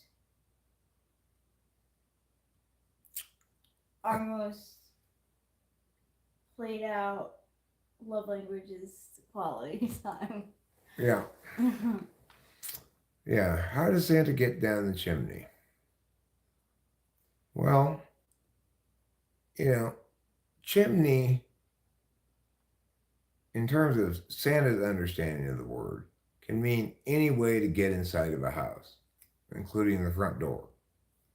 So usually what Santa does is just go through the front door.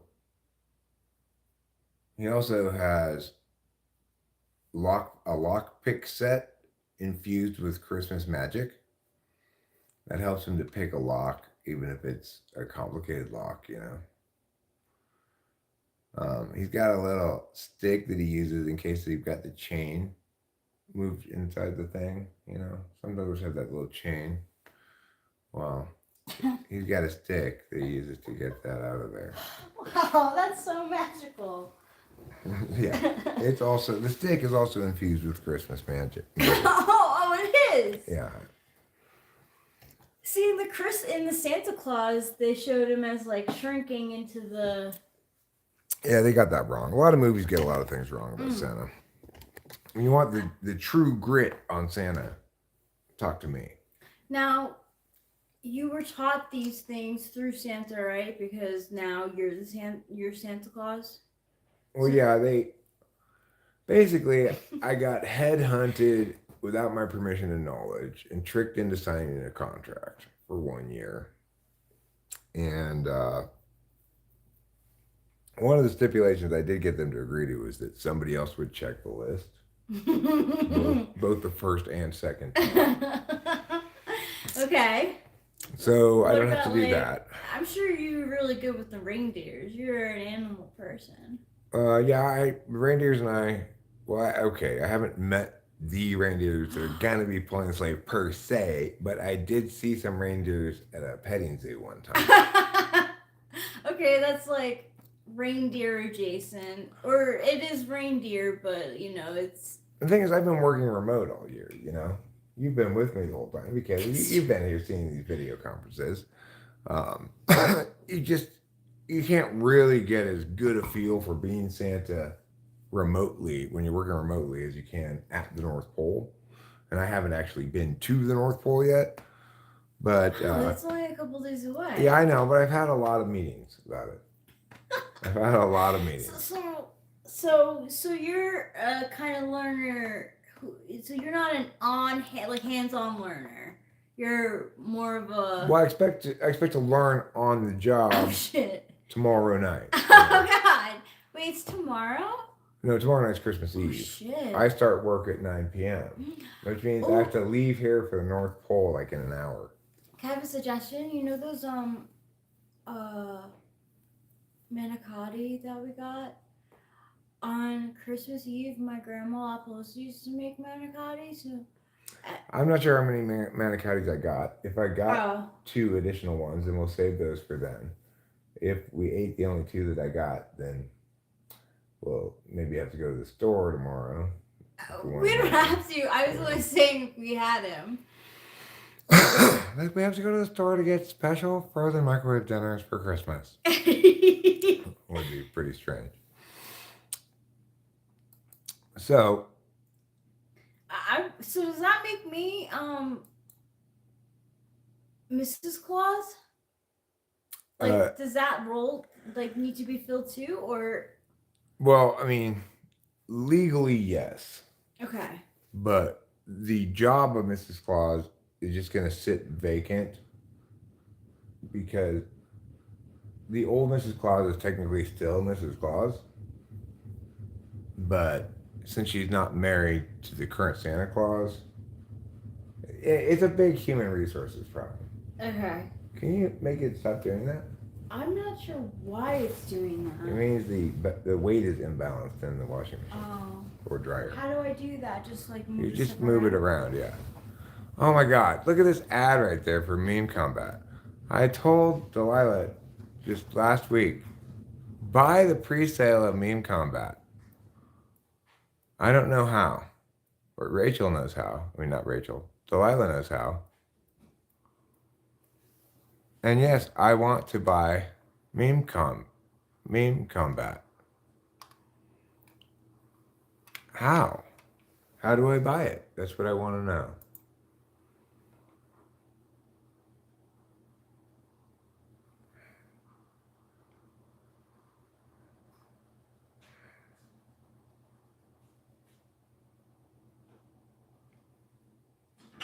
USDT.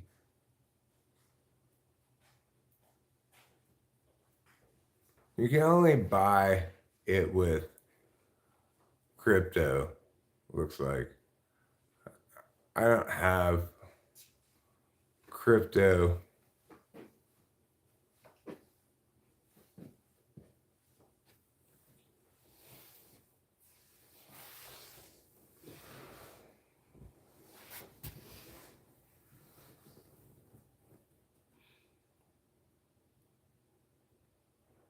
I think it's going to be, I think it's a very good investment. 50% of the total token supply will be sold pre-sale. So now's the time to get in on this shit. How to buy.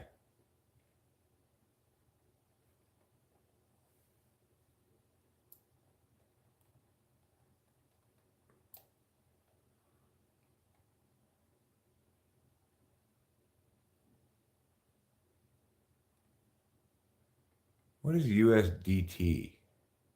US dollars token?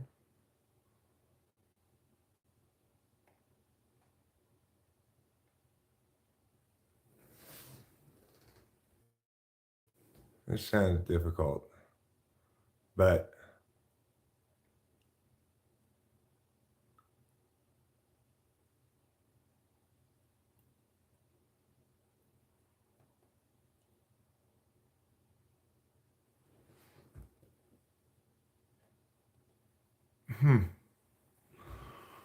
so that sounds complicated. Not something I'm likely to do right now, but something I really want to do very badly, and I want Delilah to do it if she has not done it yet. Very badly.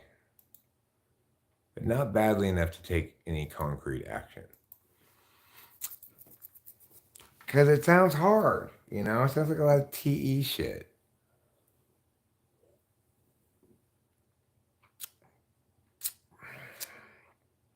Well, anyway, let's go outside and smoke a cigarette.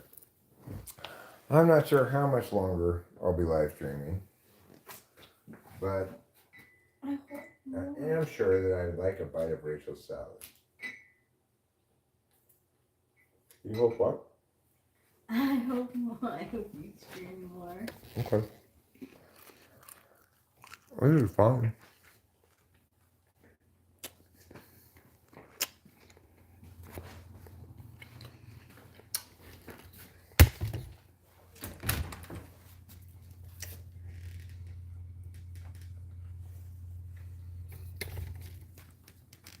Yeah, because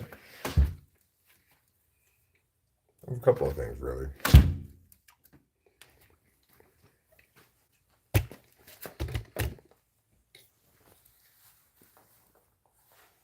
Because I'm an NE-DOM, in part, and because I've had so much experience doing this, it's usually pretty both easy and comfortable for me to continue streaming, even if I don't have much chat activity going on to build off of.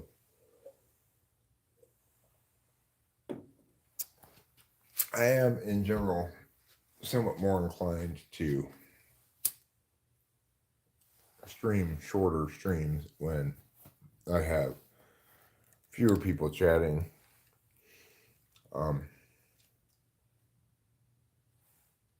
But depending on my mood, I can yammer on indefinitely until numbers begin to change, or regardless of if they do, you know.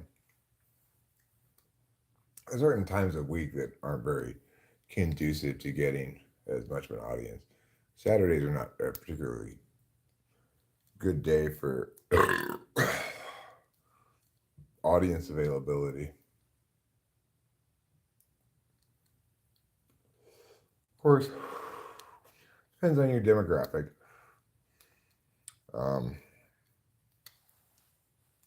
Some people are less impacted by like work week, weekend things than others.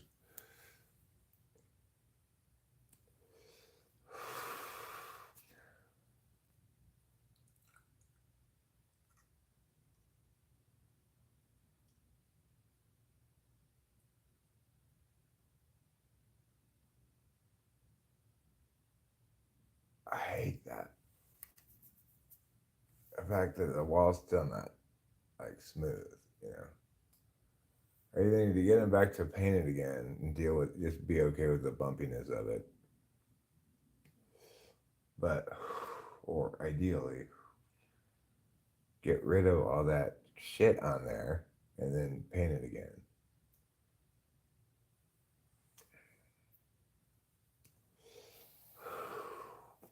Concrete, whatever you want to call it. Hi, Rubinar.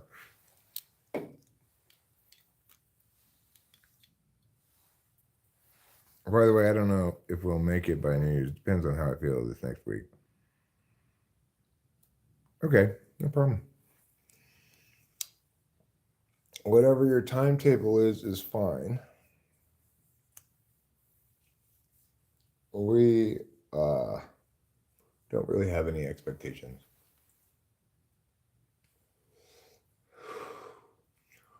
We have a fair amount of availability and very few expectations. So that makes us, as they say in the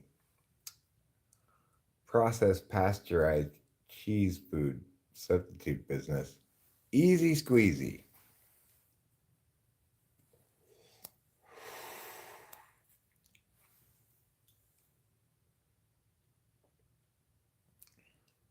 We'll celebrate both your birthdays with a piñata filled with piping hot flan.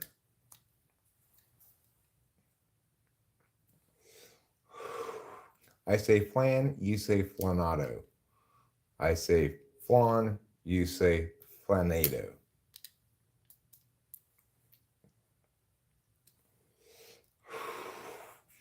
Flanado, a tomato-flavored flan, popular in just one tiny region of Mexico.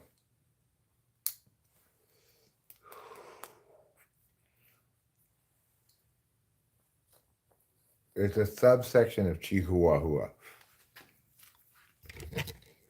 It's the smallest, where the smallest breed of Mexicans grow.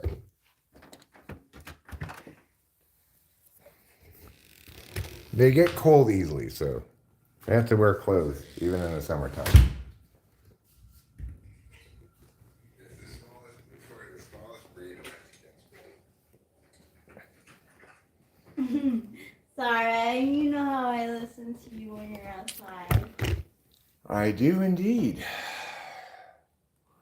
If there were any good games on right now, I would provide additional sports commentary, which I know is not the meat and cheese staple food of my audience, but you know, some people like it, and I like to talk about sports.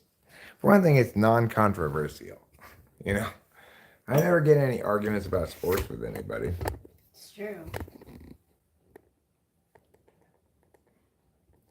We can disagree about sports, and unless we're disagreeing about like whether or not this is against the rules or something, then neither of us is correct or incorrect. Okay, I have a question. Mm-hmm.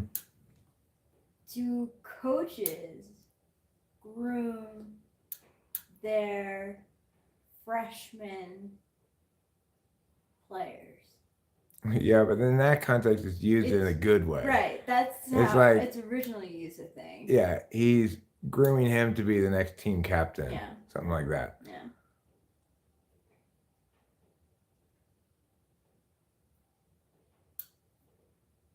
That's a good point. I hadn't thought about that. Thank you for pointing that out. Sure. So, when in doubt on the sports front, consider just for a second looking at Hulu, which does have live sports going on and usually has strange sports going on. All right. That's basically over. It doesn't look like they have much going on today, though. So, Yes, darling? since one of your love languages is acts of service, which I think even might be the second. My second love language? Yeah. After words of affirmation? So quality Oh, time. quality time? So quality. I think quality time, right? Because like we're like together Yeah. all Quality the time is probably the number one for me. And then probably acts of service. Like Yeah. I like doing nice things like uh I like sometimes I like doing your chores more than my own chores because it Oh feels my like I'm god. being nice or something. It's such a help. Honestly, I don't like asking for help. You don't ask. That's why it's an act of service, really. If you ask and I agree to it, then it's more like uh, an agreed upon thing. I don't know. Yeah, and I you don't know how much it like helps me because I get overwhelmed by tasks very easily. Um and like you even breaking bread is like it's like wonderful in my eyes. And I think my second is words of affirmation. I love to I love to give Eric compliments. Like it's like I love to touch him too. Like Your physical touch is up there with you yeah. as well. Yeah, I really do. I tend to forget all about physical touch, you know. But that's got to be FI related. Maybe, yeah. I guess I don't know. FI and SE maybe. Yeah, FISE. Yeah, yeah, sure. Like I'm just not a very. I don't have physical engagement with the world around me as a conscious function, really. It's kind of super unconscious, as your SI is super unconscious. Yeah, yeah, yeah. Yeah, that makes sense for you to do the SI things that are super unconscious for me and for me to do the SE things that are super unconscious for you. Yeah, you mentioned baking bread, and that is like SI active service. Mm-hmm. Although it was that one is sort of it's because had the idea that I wanted that. It's just incidentally an act of service because I didn't really do it for you, you know. I know, but I appreciate it because it's something that I would never do. Not that I would never do it, but like it'd be It, very out of character. it's pleasant SI providing without any like pushing on your SI at all. Mm-hmm. Yeah. Um, Actually, here I am. I think telling an ENTP woman or man that they're I think he means wouldn't really do much for them. all right. Sexy may not be the word to use, but I do believe that ENTPs enjoy because you enjoy words so much. Like Well, it is true that you you tend to compliment me a lot on my physical appearance, which is fine and nice and everything, but I don't really care about those compliments at all. You know, it's like I don't feel they don't. It's like I probably need to hear that you don't find me unattractive. I need to not hear the opposite of you think I'm handsome, you know. But for me, here I'm kind of right here. It's like those kind of compliments. Um, I just take it as not even really a compliment as so much as I can't help myself. Just like the same as me calling you darling or something. You know, it's it's just kind of a term of endearment or whatever.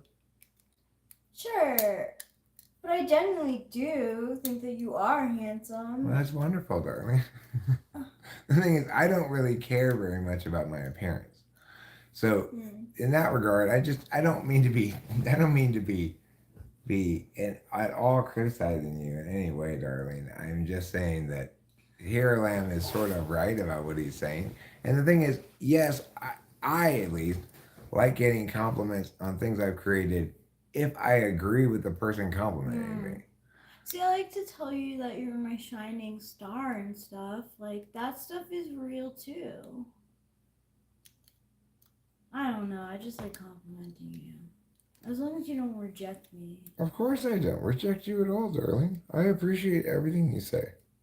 I'm just, I'm, It's not your I'm love just saying language.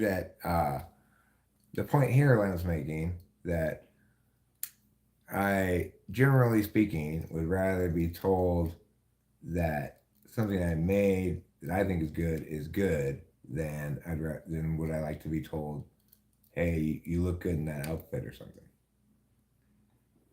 Okay, so Ruben R asked, so Eric, if I tell you that the hat you're wearing is very, very dapper hat, that compliment would do nothing for you?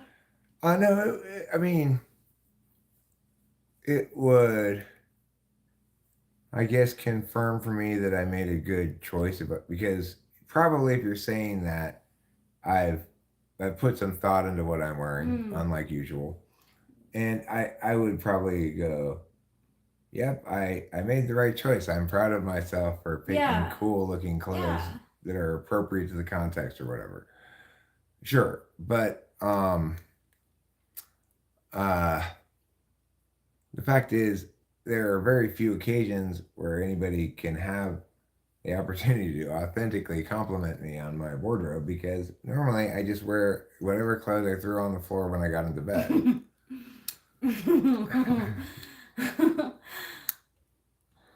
As long as you don't reject me. I can't stand being rejected How? when. When do I reject No, you? you never reject me. You never. Yeah, we're talking about compliments in general of the topic. I probably I'm not I'm not as words of affirmation y in putting out as I am as receiving. You know, like I do Mm. believe that both partners should continually reaffirm their happiness with each other Yeah, that's the as most important as part. much as is Yeah. necessary, Yes. or you know, Yeah. And or as much as they yeah. feel like it. You Yeah. know, it's like I. um, in some ways I am more responsive to affirmation than in other ways, just like everybody else is. But it helps. It never hurts to reaffirm that your partner loves you for who you actually are and doesn't want you to be different, you know? Yeah. And I really don't. Like, I can't help myself. Sometimes we're sitting here and I'll look over and I'll like just feel this like overwhelming love and I have to say something. Well, good for you. I'm happy for you. Thank you, darling. I love you so much too. I'm just a little less conscious about my feelings probably than you are. See, Winston's mom, I I appreciate what you're saying right now.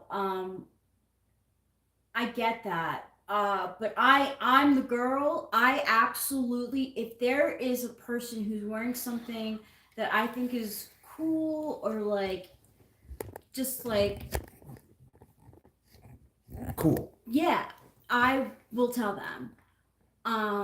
Because She will. yeah, yeah, I can't help myself. I It's a very lovable quality of yours. You know, everything you say to anybody you say anything to is encouraging, positive, affirming. You know, you're not somebody who goes out of her way to tell people negative things. no, and I don't do it in a way that's like backhanded.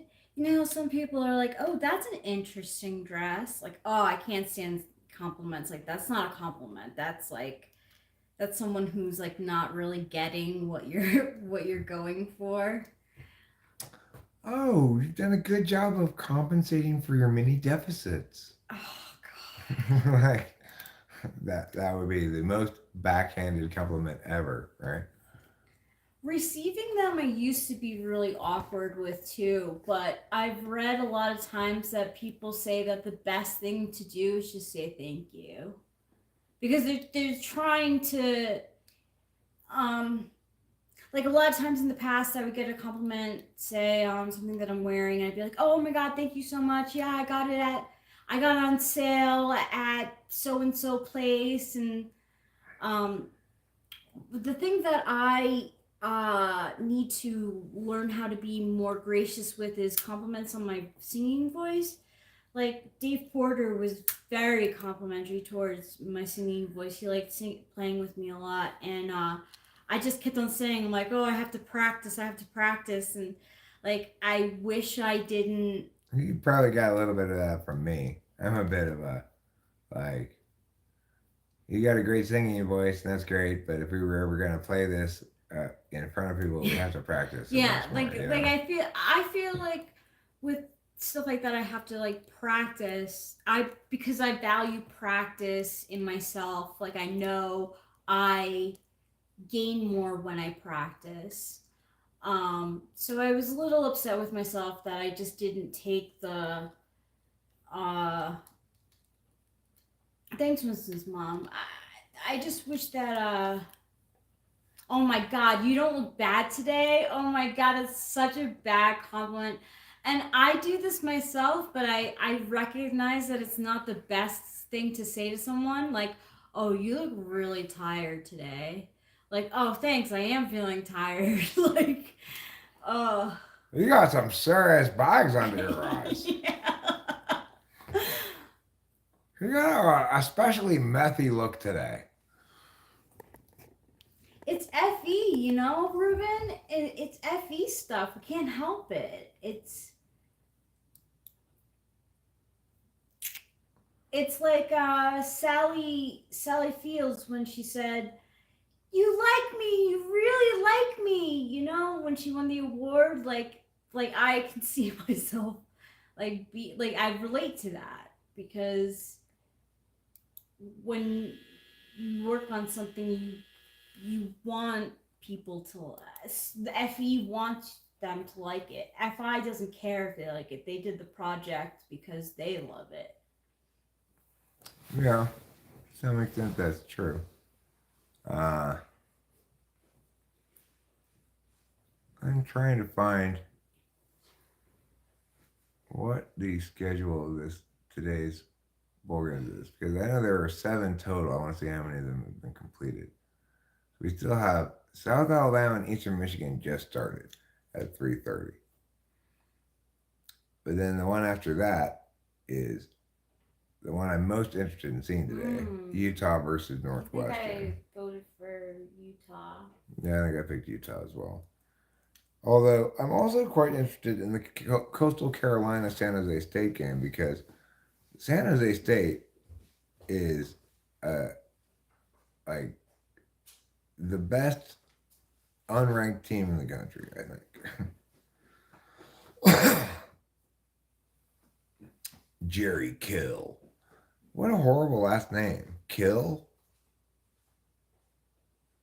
2 years into an unlikely resuscitation of New Mexico State's football program, Coach Jerry Kill is stepping down.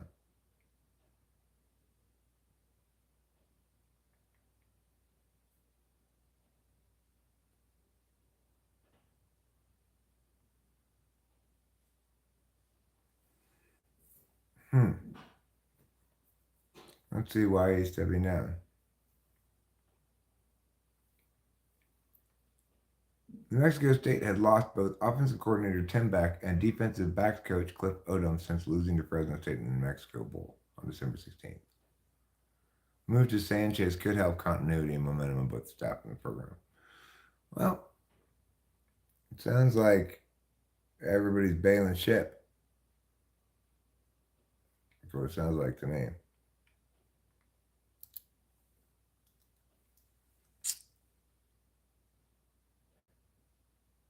Singing is healthy, for sure. For people who like to sing, you know.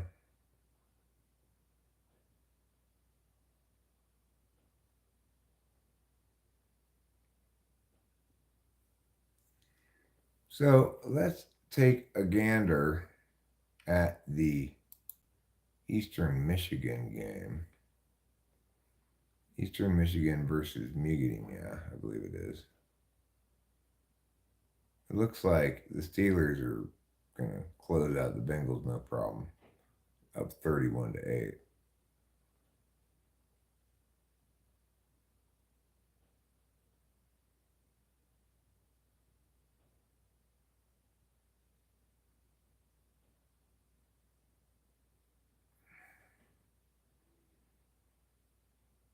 see this game anywhere, though I should. Where's ESPN? ESPN 2 is cheerleading. ESPNU is the season. ESPN 2 is the last dance. Oh, I see. This famous Idaho Potato Bowl is finishing out before the South Alabama Eastern Michigan game starts. And even though it says on the schedule 3:30, it says on the TV schedule 4 o'clock. So I guess maybe they pushed it back half an hour. It's 45-14. Georgia State destroying Utah State. But Utah State just got another touchdown, I think. Yeah. So now it's 45-21. Or will be after the extra point. Still, nobody wants to watch the last 4 minutes of a blowout. No point in watching that.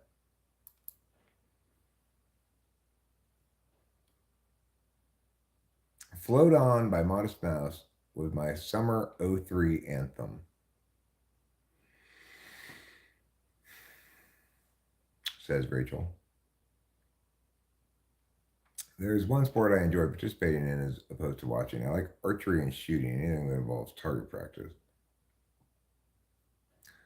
Cameron's into archery as well. And target practice kind of things.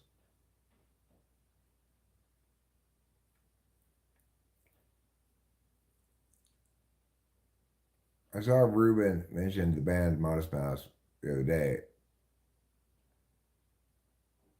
Yeah, somebody said that to me earlier. Maybe it was you about the Whippets while driving a van. And he also got hammered and crashed his van drinking and driving and spent time in jail. I don't know why, but since it's him, I thought that was funny, imagining it happening to him. He's a funny guy. Well, I think that if, in fact, Hero Lamb, that guy is an ENTP, as has been suggested, that him having alcohol and drug problems is not shocking. And having drunk driving issues is not shocking. But it's hard to say for sure what a given type of person is, what type of given person is.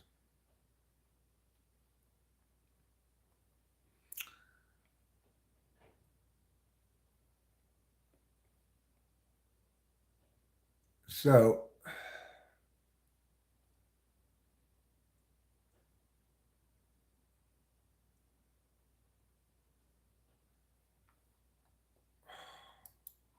the Olympics in Paris from Gay Paris.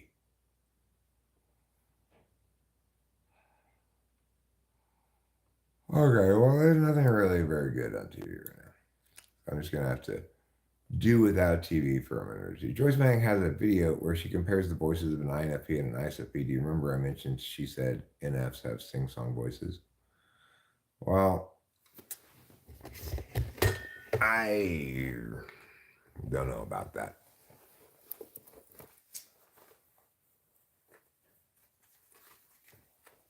I don't generally put a lot of weight into kind of observational physical correlates.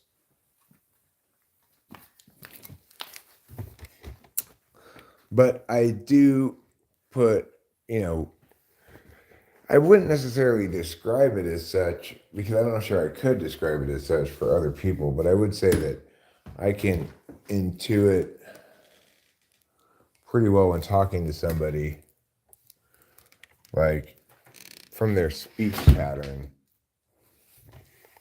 whether they're like NETI or TINE. I can usually kind of have a good sense of it kind of right away. after I talked to him for a little bit.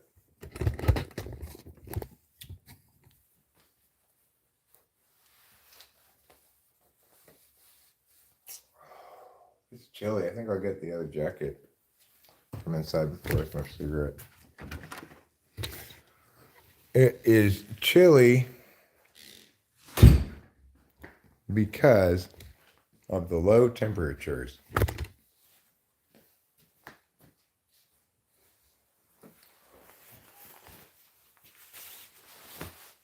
Ergo, application of an additional jacket is called for. Once the jacket has been applied, then I can segue back outside and into the cigarette smoking activity. We could take a walk around the house. We could check to see if any badgers have come and bothered anything. I've never encountered a badger before, but maybe they exist around here. I don't know. Probably not, but never know, right? Could be a Sasquatch. Also probably doesn't exist, but never know. I believe in you, but I also believe in Sasquatch, so don't get too excited. Was a t-shirt I saw maybe for sale, an advertisement for it or something like that.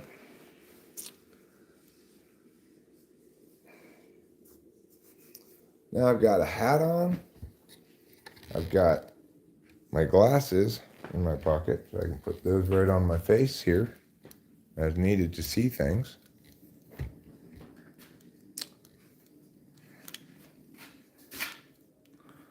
For example, I have same moon as Winston Mom, I think.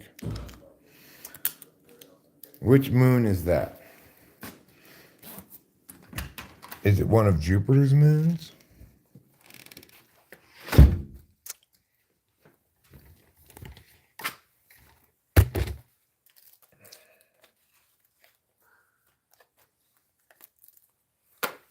Okay, now, what have I forgotten? A beverage. Well, we'll do without a beverage right now, okay? We're going to just do without one. We're going to go full trip around the house. Inspect things. Concern ourselves with uninvited guests, such as badgers or Sasquatches, if we encounter any. Badgers and Sasquatches apparently often keep company with one another. So, if you see a badger, also keep your eye out for a Sasquatch. So far, so good. I don't see either any signs of badgers nor any signs of Sasquatches. I don't mind the Sasquatches, but I don't want the badgers. And if Sasquatches keep such constant company with badgers, then it follows I actually don't want the Sasquatches either. You see how this grass pressed down here? See quite a bit of grass pressing going on around here. I'm not sure what caused all this grass pressed down. Could have been a Sasquatch. Could have been a bear. Could have been the rain.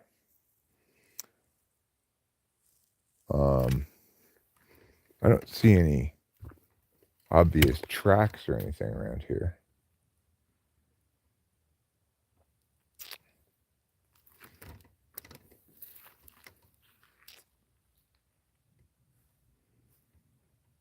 Which tends to make me think that it may have been the rain.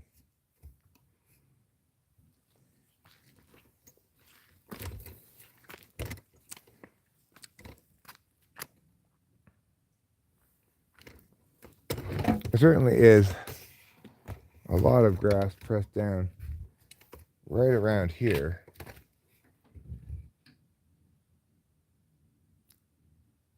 And I'm not exactly sure what pressed that grass down.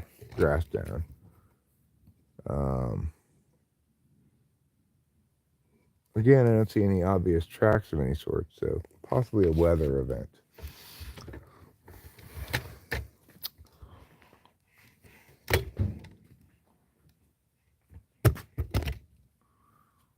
Now,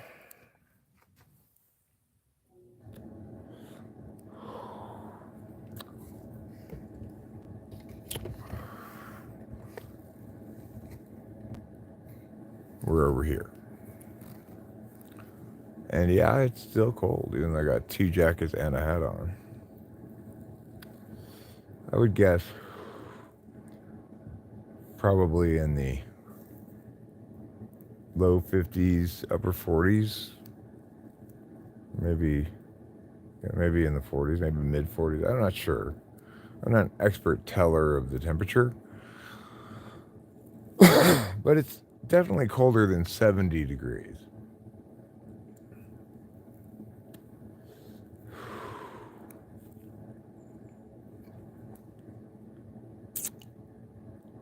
Pickleball, like tennis, and cornhole uses bean bags to throw into a hole. Yes, pickleball and cornhole are very different things. Pickleball is like a combination of doubles tennis and squash with a little bit of badminton mixed in, kind of. Because the ball's really dead in pickleball, like a badminton bird.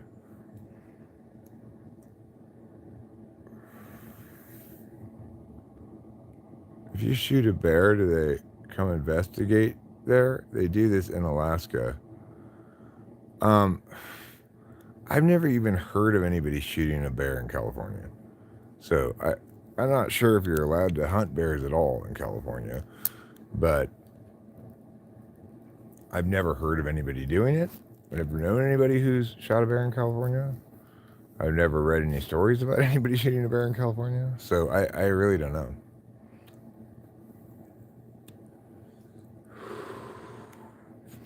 I think by and large, people who live near bears don't want them to be bothered. Like I know in Sierra Madre, Cameron encounters plenty of bears up there, but the community in general doesn't like it when people post videos or something on social media of a bear because that brings animal control if it becomes like a nuisance bear or something, you know? So they don't want people publishing stuff about their bear encounters because they like the bears. Similarly, here, I think probably most people are happy to see a bear if they see one, you know? And certainly Rachel and I are. People do go hunting, but I don't think they go hunting bears.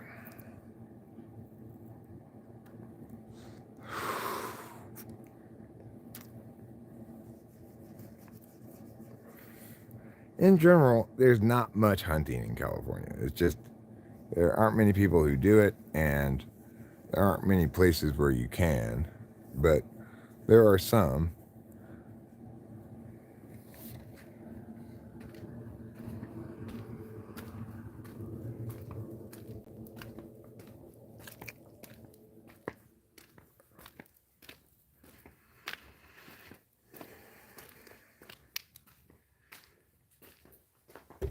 You know, where I used to go skiing and fishing in Mammoth Lakes, you can also hunt there like you could hunt around here. But that's one thing that we never did. My dad never took me hunting. And I don't think he ever really went hunting either. So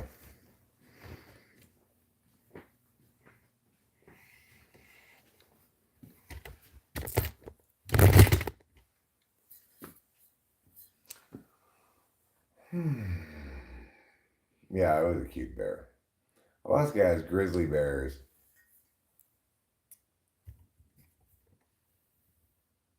Yes, that talking bear who protects the forest is real. His name's Smokey because he smokes so much. He's known as nature's heaviest smoking bear. Smokes up to 3 packs a day of Winston ultralights. Our Smokey the Bear, signed by the Sierra National Forest Ranger Station, has a Santa hat on him, and I'm really happy about that. It does. At the Jersey-Dale Ranger Station, we have a sign that has a picture of Smokey the Bear on it, and it has fire danger and a thing you can move from, high to low and in between and stuff. It's on low right now because it's been amply wet for us to not have to worry about fire right now. But even if it were higher, there just isn't the fuel around us for to support another major forest fire for quite some time that potentially could threaten us anyway.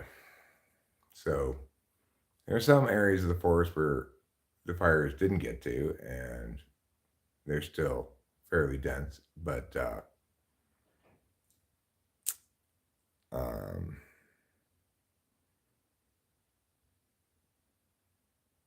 yeah, it's kind of sad, I guess. If I mean, it's not so much sad for us because we didn't know what it was like before we moved here. We'd never been here before, so we never experienced it prior to the fires. The fires for us were ultimately kind of a good thing because we got it at a cheaper price because of the burn areas around and stuff. But I was thinking about this just the other day, yesterday, maybe earlier today, even like, it takes a forest a while to grow back, and it doesn't grow back exactly the same way it was before the burns, but it only takes a couple of years, 3 years or so, for everything to look green again. And some of the areas that had a lot of trees may end up sort of becoming meadows, depending on how the ecosystem reacts to the fires and stuff. Some areas might become, just as or even more thickly forested. Like the gully here, we had a few trees blow down in the big wind event that also happened before we arrived. But that seems to have made way for a whole hillside full of smaller trees that now have more sunshine and are growing. We're gonna have a lot of fir trees, maple trees, whatever, that probably were stunted by excessive shade prior to that big tree, or a couple of possibly big trees blowing over. It's hard for us to know exactly when they blew over because we weren't here when they did. But I've gleaned from various cues that a couple of those trees I can articulate likely fell down in the big wind event. There was I got a lot on the house tour. I got a lot of ESTJ or STJ, SS, whatever. I got a lot of people um giving me advice, and one of the people said that um there was a big windstorm and a tree fell on the house and they had to rebuild the roof. In one So, part of this house? mhm. Yeah, well, that happened before we moved here, Yeah. and we can't see anything. It's not No. like whatever job they did an excellent job. Yeah, they did. They really did. I don't see any kind of repairs or anything. No, and I was also told to go get into snowshoeing and cross country skiing. Yeah. That's right up your alley, Rachel. Oh my god. Just monotonous, painful exercise. I'm the kind of person, and I've always been this way, unless it's like going, like when I was a teen and my friends, if it would snow, we would go sleigh riding. That's as far, and snowball fights. That's like as far as it went. Like I was always under the impression that when it snows, you huddle up inside and you like stay cozy and warm. And when it does not snow, you huddle up inside and stay cozy and cool. Yeah. Basically, Rachel, we're both metaphysical people first. So our first order of business is going to be what we don't need to go outside to access, namely the internet, media to watch, media to make, like this, whatever, you know. Yeah. And you know, it makes sense why like my mom would think like if she were to guess what MBTI type I am, she would probably guess the same type as my dad. Because but he's much less but whatever. He had his like routine of going into the city for work, so he was a lot more actiony that way. But when his days off came, he was more than happy to be sitting in front of the TV watching something that he was enjoying and not doing anything else. So she she would see that in me, I think.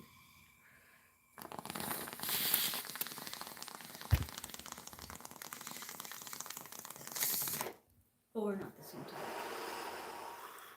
He's much more emotional than I am. Yeah. Neither of us is especially emotional in a very emotionally safe world that we're in, you know.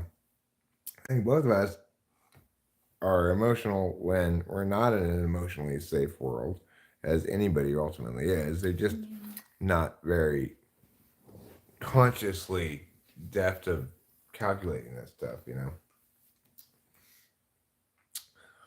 I certainly was a lot more emotionally volatile in previous periods of my life when there was a lot more,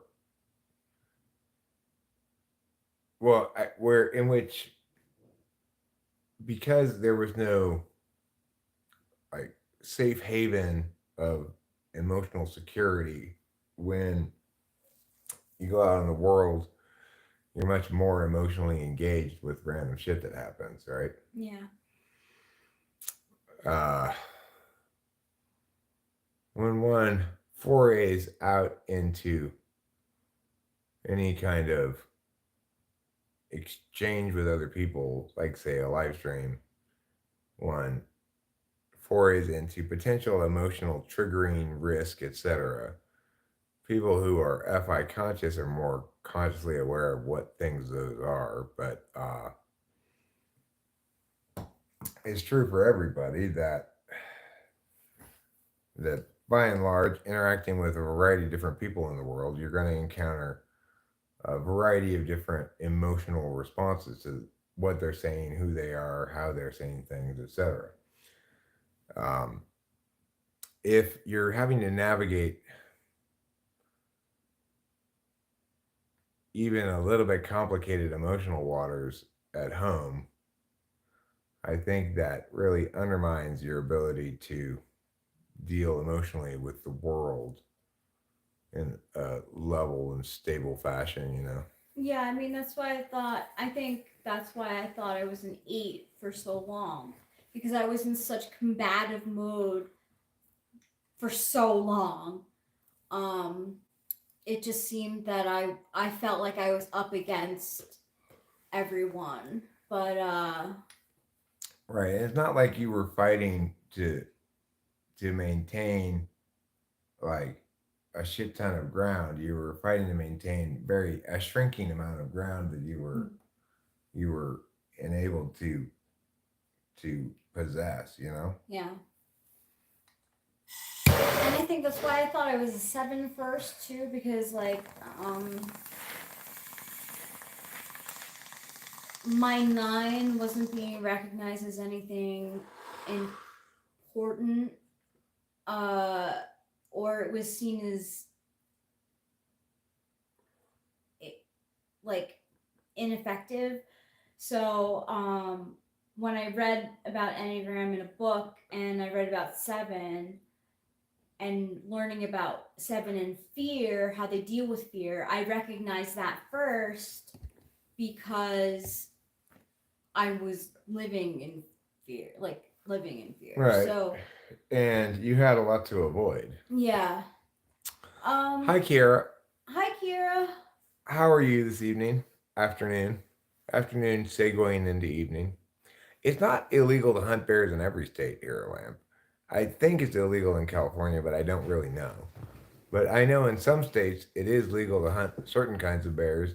In certain seasons, you might have to get a tag, like a hunting tag, that allows you to take harvest a bear. But So but it really depends on which state you're in and what kind of bear.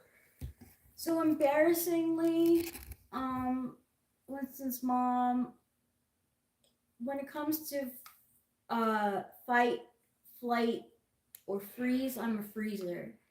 So even if I see rudeness around me in the moment, I'm probably not going to say anything. I'm going to feel extremely guilty about not saying anything, but I'll say something afterwards to someone else about it.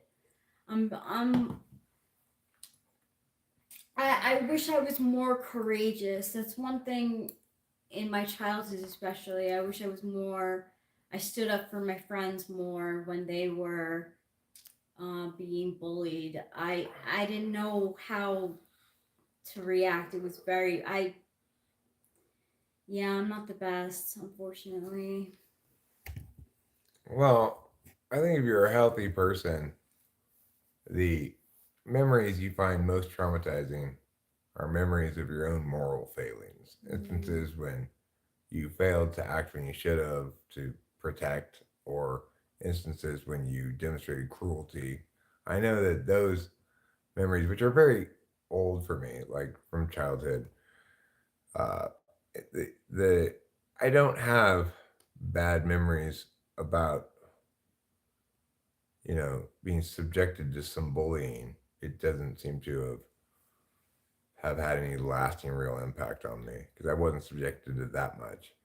But I was still subjected to much more than I subjected others to. But the instances when I was guilty of that are much more painful memories to me than really any other memories I have. I do freeze first, yes. I am. It's. I fucking hate it. I hate it. Um, I fight or freeze, but unlikely to flee. When I say freeze, I mean somebody catches me off guard by surprise, and it takes me too long to process, and uh, I, somebody's taking advantage of the element of surprise. You've had a pretty crazy time of it in your short 21 years. So are you saying that each of your 21 years only lasted 9 months? hmm. Oh So yeah, like, were you like a newborn, like, or like a baby in its womb every 9 months? well, she just decided to measure years in gestation periods Mm. instead of calendar years. If I were to measure myself in gestation periods, then 52 would only be 3/4 of the total amount. And 52 divided by 3 is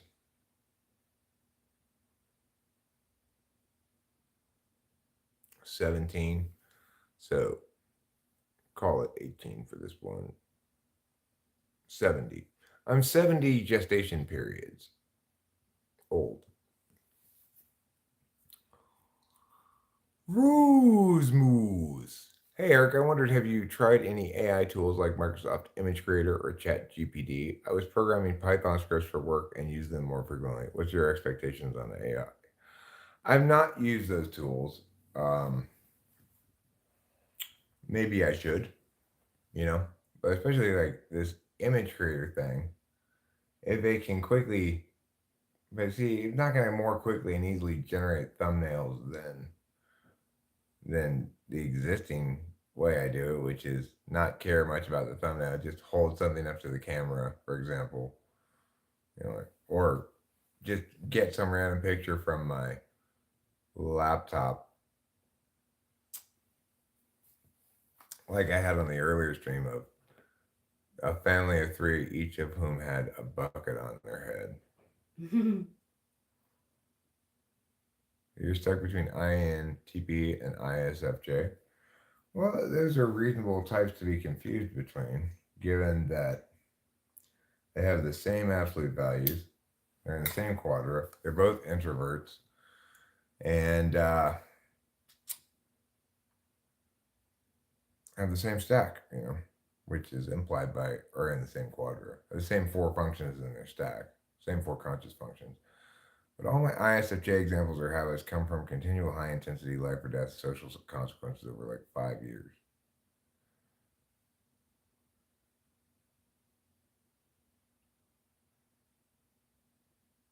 Well, I don't know, Kira. I don't know what to tell you. It's impossible for me to say, predicated on what you tell me here in the chat, which type you are. Your best way to test yourself is to check your TI against the TI of an actual NTP or whatever, or STP, in a typing session where I've concluded determinedly that they are that type. If your TI answers are as robust as theirs, then you can, well, then you're probably an INTP. And it's definitely not out of character for an INTP to question their own type. Consider ISFJ. It's also conceivable for an ISFJ to be very good at the testable part of TI, but not good at assessing where the distinction lies between first and second slot and third slot. You could get all the questions right, but it really depends on someone on how long it takes you to answer them, how many times you need them repeated, a bunch of other things like that. And to get a full TI testing, I need to give you multiple different kinds of TI problems. Even then, TI questions are a kind of skills test. They can be learned. If you have it in your conscious stack, certainly, if you're consciously also learning first, SI first, and consciously trying to learn that, then that can fairly well counterfeit a TI test potentially. But what won't possibly be counterfeit is NE. NE2 and NE4 are very different from one another. So TI is a good way, I guess. But now that I'm thinking about it, TI2 and TI3 are a lot closer together in terms of testable strength than NE2 versus NE4. I mean, TI1 and TI3, no, they're not closer together. The point is, TI2 is a lot more reliably distinct from 4 than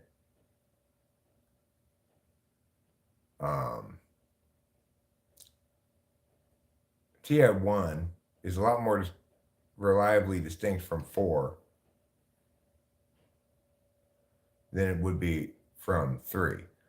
So accordingly, so too with extroverted intuition as a tool function is more reliably distinct from 4 than it is from 3.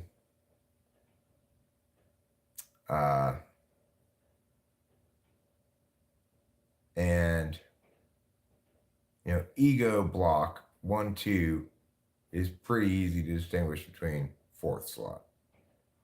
So possibly the extroverted intuition test would be a better to distinguish between the two. But if you're looking to values confirmation, you're not going to see much difference in the values of the two.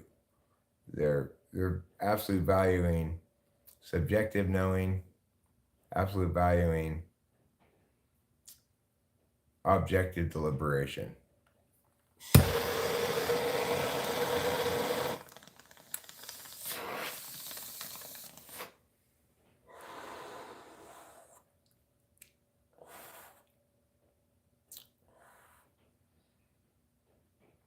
You should be able to tell 1-3 as well, but because TI is gameable more than NE is, I'd say ultimately the NE test is more reliable because given the fact that TI is fully deconstructible, in other words, you can articulate every precise mechanical reason why something validates or doesn't validate. It's a closed system, more or less, and accordingly can be better learned than a creative attentional manner like extroverted intuition. I've never encountered anybody be able to successfully fake good extroverted intuition. It's true, they don't. It's interesting how it actually like really showed up in those games that we were playing with Keisha and Ruben. Like her any tool like really showed during those games where like my ignoring any was so evident too. Like I was like I had the best time with like the first game because you could just lie about anything. Like you didn't have to know the answer. What's interesting to note about that game is that I was the worst person at getting others to believe my lie, and the best person at determining which of the 5 possible answers was the truth. Yeah. So, the reason that's interesting to note is because extroverted intuition is not extroverted feeling, and it's not introverted intuition.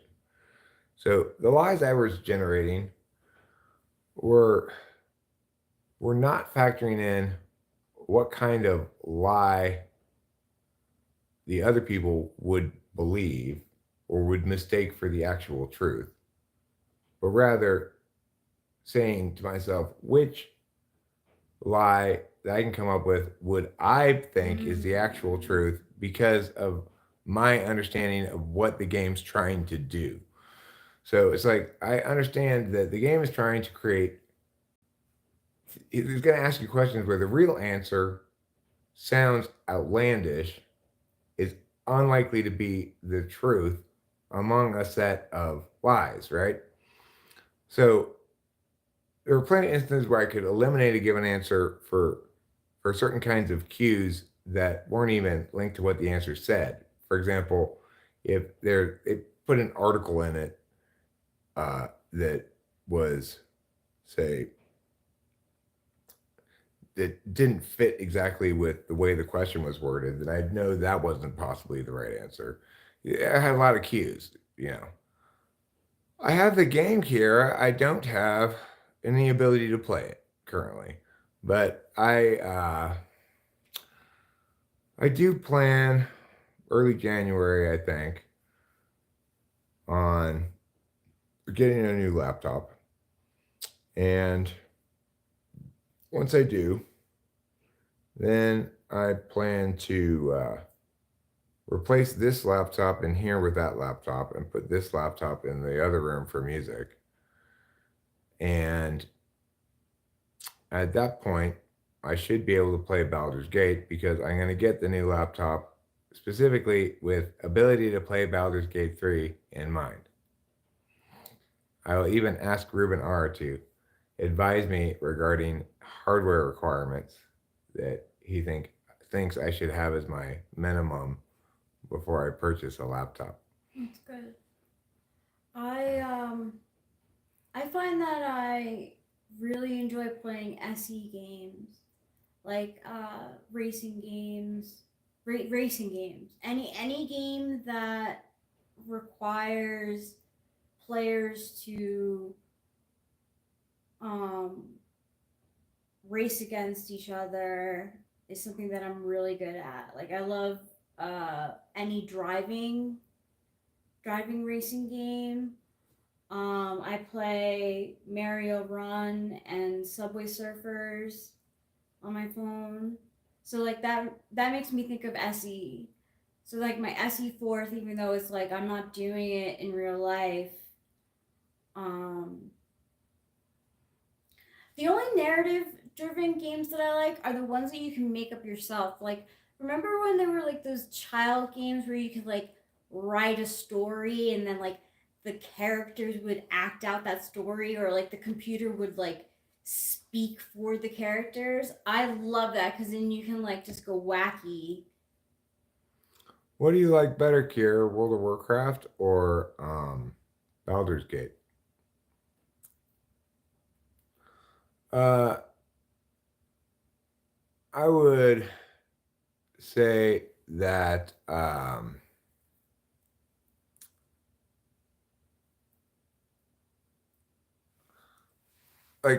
oh, I know what I was going to answer. I was going to answer the question about counting cards. Well, like in Hearts, for example, I'll keep track of cards in certain suits related to certain events occurring.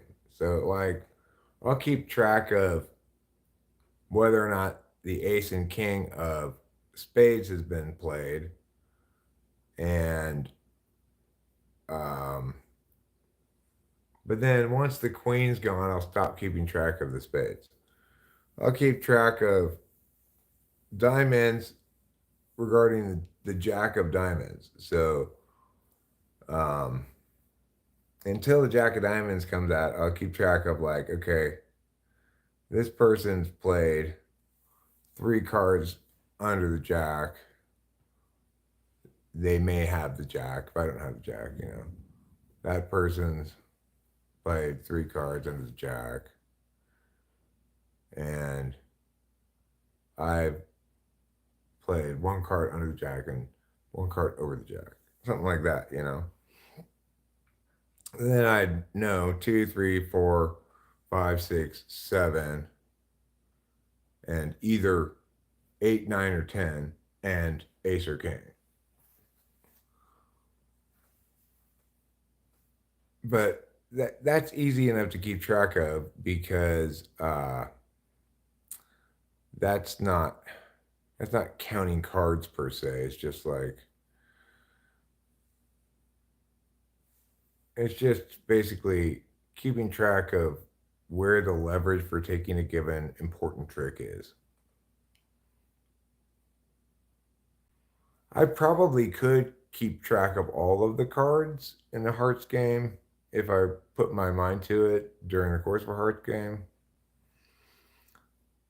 but I don't usually. Right? I probably have before when I was younger. I think I developed a block in my mind when it comes to card games and Monopoly. Because when I would go to my grandma McCurgan's house, those were like the only games that she would play with us. And I'd be like, I'm a fucking kid. Like, I don't want to be playing I don't want to be fucking counting numbers. First of all, Grandma McCurgan, you know that I'm bad at math. So why would you think that I would even be happy about playing a game with numbers? Two, Monopoly also has to deal with math and numbers.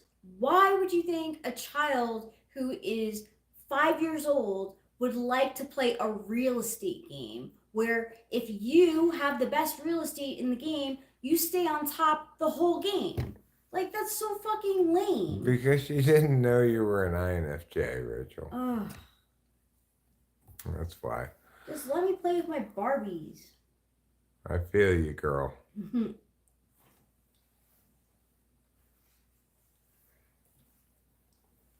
Are you guys a couple of Barbies? All I buy is play with dolls. It's a good point, Tiffany. It is true.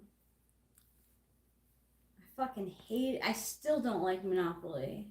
I think it's an unfair game because if you have all the good spots in the beginning of the game, then you win the whole game. It shows you how the social structure is made so that if you have wealth in the beginning of your life, you stay that way. Where if you have like I just don't like it. There's some third slot TI value coming here. I'm glad it's showing.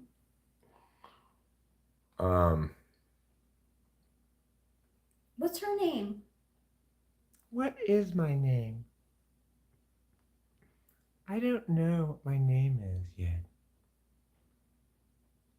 Oh, it's Ruby. Apparently I do know what his name is. Oh, it's Ruby. Ruby. It's very nice that you share your dress with Tiffany. I did not share it with her, okay? She stole it from me. I found it! Why do you have my dress on anyway? This is not your dress. Those are his wipers? You know what? I just came on you for a second because it chafes me. My dress chafes you? Yes, your dress chafes me. So I have to take it off. Yeah, I have to redo Tiffany's hair. I have to get a brush through it without What are you talking about? My hair is gorgeous. It is. There's nothing wrong with it. I just didn't. You're right. I'm sorry. It's gorgeous. Look at this bloody horrible hair. It looks like she's spilled ketchup all over it. My hair is beautiful, gorgeous, long red hair. Tiffany, are you still friends with Mindy? Yeah, I just haven't seen her in a long time. Because she's in that bag somewhere.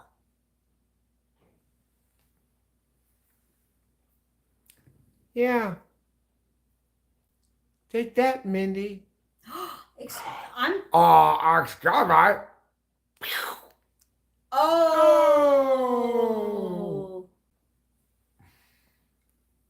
Well, Ruby got her comeuppance. She did. I mean, she doesn't know that it's actually Mindy's club. Did you just hit me?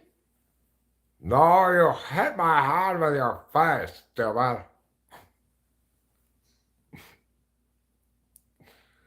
I did not. I did not hit your hand with my face.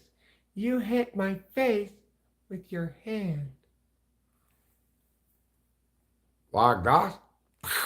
Oh!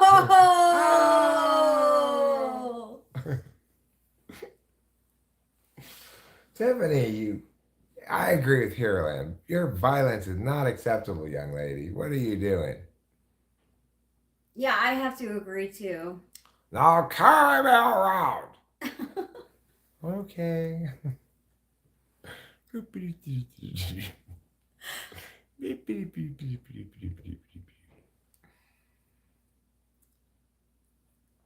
If Hiraland, you said that Tiffany should just say, "Stop being a baby, smoke."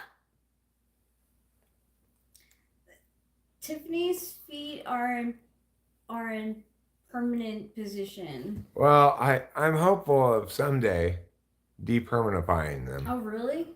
With sufficient number of applications of rubbing alcohol. So you've changed your mind?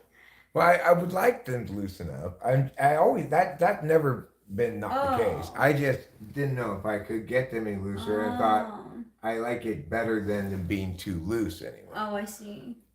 But I always would have preferred it to be exactly the right amount of looseness. I could probably find a replacement Tiffany doll somewhere. And then she could just show up one day, all perfectly brand new. What happened to your missing arm and stuff? She's like, what are you talking about? I just grew a new one, of course. I got tired of my robot arm. So, rubbing alcohol still didn't dissolve the super glue, but I also have acetone, which I could try. That might work better.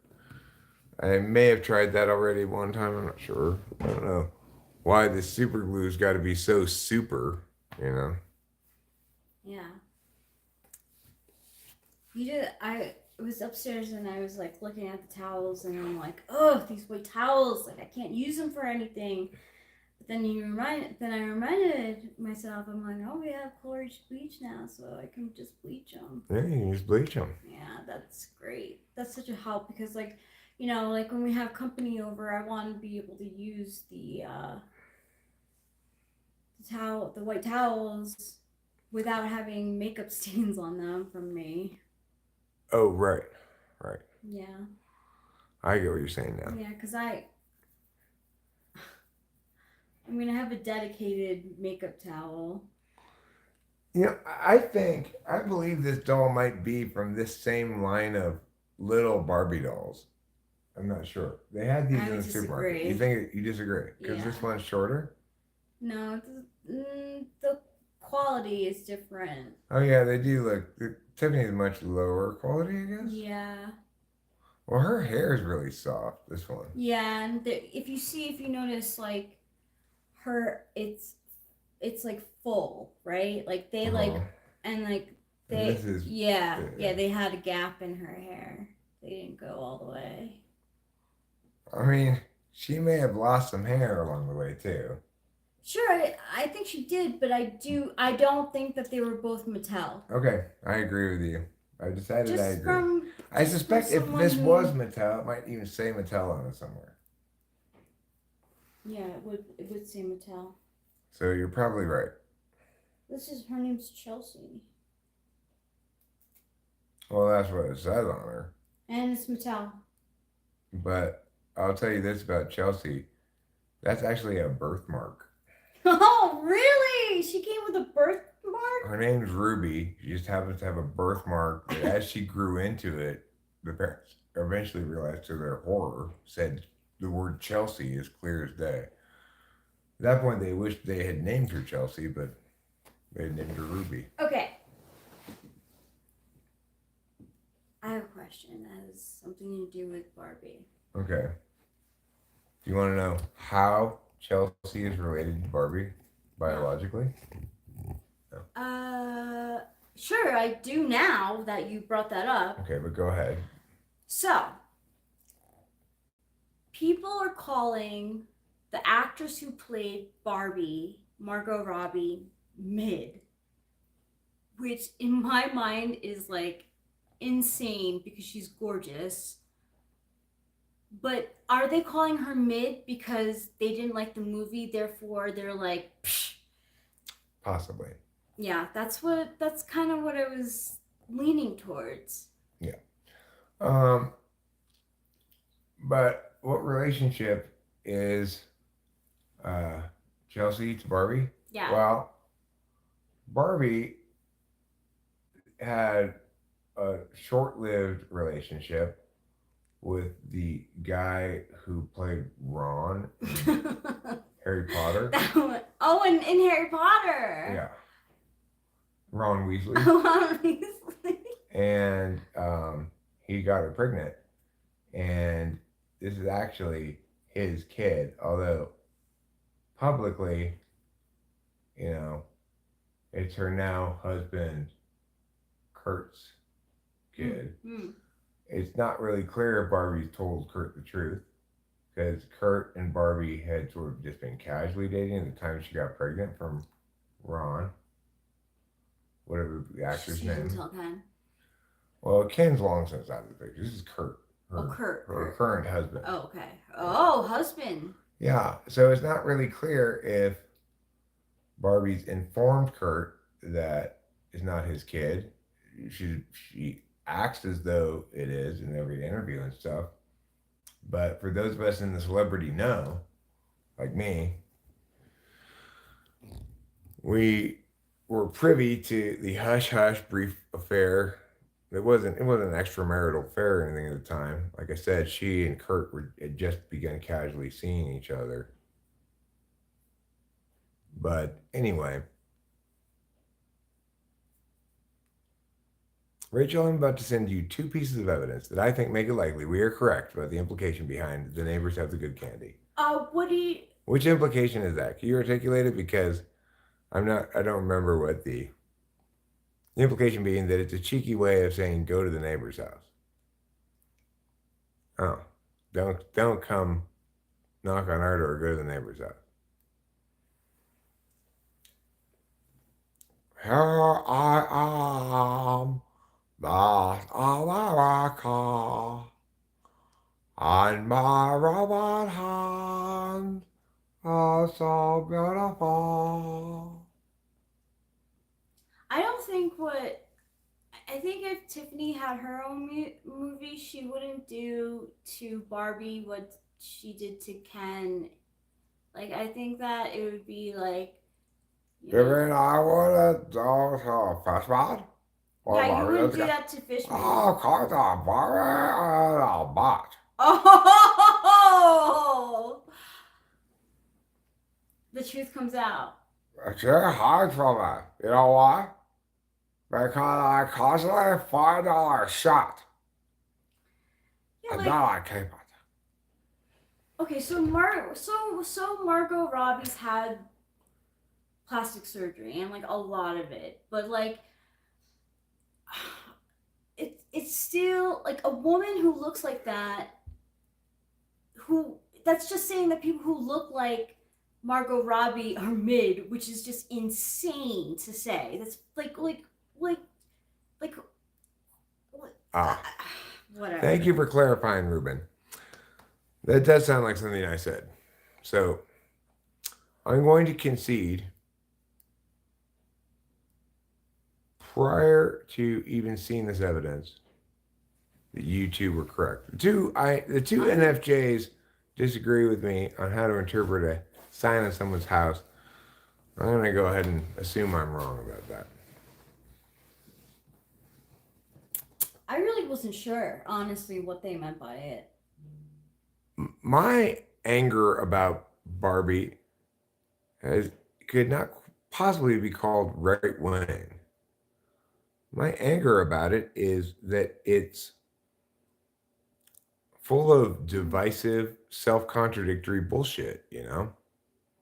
But I also said that I thought the first whatever minutes of it were good and funny and I enjoyed it. Like when Ken was learning about patriarchy and how horrible it is or whatever, that was hysterical. Like, why couldn't they just like have it at that? Why? I don't know. It just like fucking took a wrong turn. I think Margot, whatever her name is, Margot Robbie. Mm-hmm. Oh no, wait, I forget her. I mean, who's the lady who made the movie? Gerwig. Greta Gerwig. I think that Greta Gerwig missed a core thing about how humor works. Humor, it's funny when the powerful person slips and falls and is embarrassed. The puffed up, powerful person. It's not funny when the disempowered, weak person has to take the fall. Yeah. And I didn't like that. She just simply didn't get how much that rule needs to be upheld, right? It's like you can't both make Ken so fully disempowered and then have him be the subject of further disempowerment and supposedly get his redemption somehow through like just like accepting his role as Barbie's bitch who doesn't even get any action, you know? Right? It's like there's nothing funny about it. There's nothing redeeming about it. There's nothing heartwarming about it. It's ugly and feels kind of spiteful, you know? So the woman deserves critique, Greta, whatever, for Gerwig for making those fundamental artistic mistakes with her narrative and ruining what was on track to be a good movie. There's nothing right wing about this critique. Did I find it like offensive? Yeah, I did, because I like fairness and justice and stuff. And there's nothing fair about using a trope like,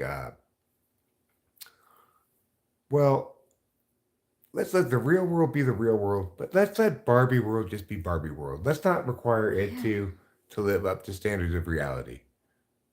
The implication being there's an equivalency here between the real world's patriarchy and Barbie's Barbiearchy, right? There's absolutely no remote reasonable equivalence. It's a It portrays any strong man as exclusively the butt of ridicule and the reduction of such to a caricature thereof. Greta Gerwig might say, well, it's about time you get a taste of your own medicine or whatever, but that's violating one of Eric's laws of toxic stupidity. Two wrongs don't make a right, and you know you don't uh, you don't do anyone a service by being reverse misogynistic or whatever you call that, you know? yeah, right. It's like racism's always ugly. It doesn't matter if you're being, you know, genuinely racist about white people, it's still ugly, right? It doesn't mean that everything racially linked is racist, but I'm saying it doesn't matter what race you're racist against. If you're genuinely sort of hatefully being racist, then it's not gonna be a good look. The same thing here with gender stuff, right? Or sex, whatever you want to call it. Male female relations run the gamut of relationships. So some of them are like the relationship depicted in Barbie, where the mom works at Mattel and the dad's kind of a lovable goofball who's trying to learn Spanish at home, is distracted by his total lack of manliness, you know. Um, so much so that his wife and daughter are off having all these things happen, and it cut to him like twice just to show that he's fine or something. It's like that's a kind of relationship that happens in the world. Sure, that's one kind, but um, it seems that there was a fairly clear messaging campaign there that that's how husbands should be. That's how men should be in relationships. And it's just it's reductive and it's offensive because it's shitting on like every relationship that has any kind of traditionality to it, you know? It's interesting too because she wrote it with her partner, and it felt like to me a good chunk of the beginning was written by both of them, and then she just took over the end. Like I don't think that he was. It just doesn't read of any sort of male input into the second half of that movie. It just doesn't. It's like I don't know. I'm whatever about Grit. She. Those are both convincing Mm. pieces of evidence, Ruben. Oh yeah, these are the.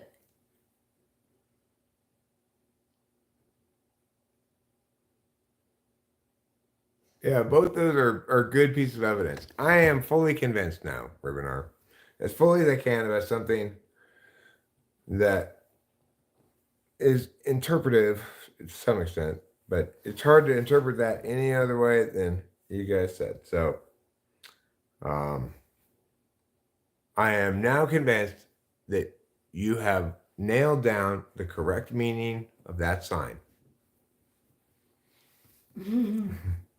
Have I ever made fudge at home? No.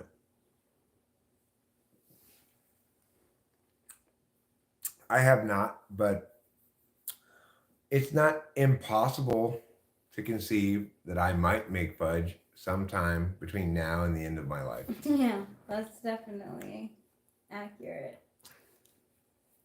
I do like fudge. I'm a chocolate kind of person, like over vanilla. Although I like vanilla smelling things.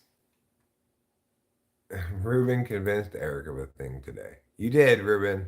You deserve that flex. You earned it. Uh, let's see if this current bowl game is any good. I think I'll probably end up wrapping this up pretty soon. I'd like to put on some chapstick. I could conceive of myself maybe eating a frozen food of some sort. I guess I could do those things while streaming. Wow, South Alabama's up 17-0 already, huh?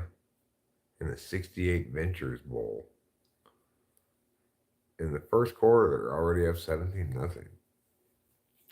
If they score that many points each quarter, they'd have 80 minus 12, 68 points. You were going to say something, my darling? Once I learned how many bowls there were, I really made some like impulsive choices. Like I don't know who I chose for this. I don't remember who I chose for this either, but I have a feeling I chose Eastern Michigan because looking at the two names, I think to myself, I choose Eastern Michigan. So I'm assuming my gut intuitive choice between the two is the same as my original one. If I'm fortunate, it's one of the teams that I picked differently on each of my two picks. If I'm unfortunate, I've got Eastern Michigan on both of them. I want you to have a fire.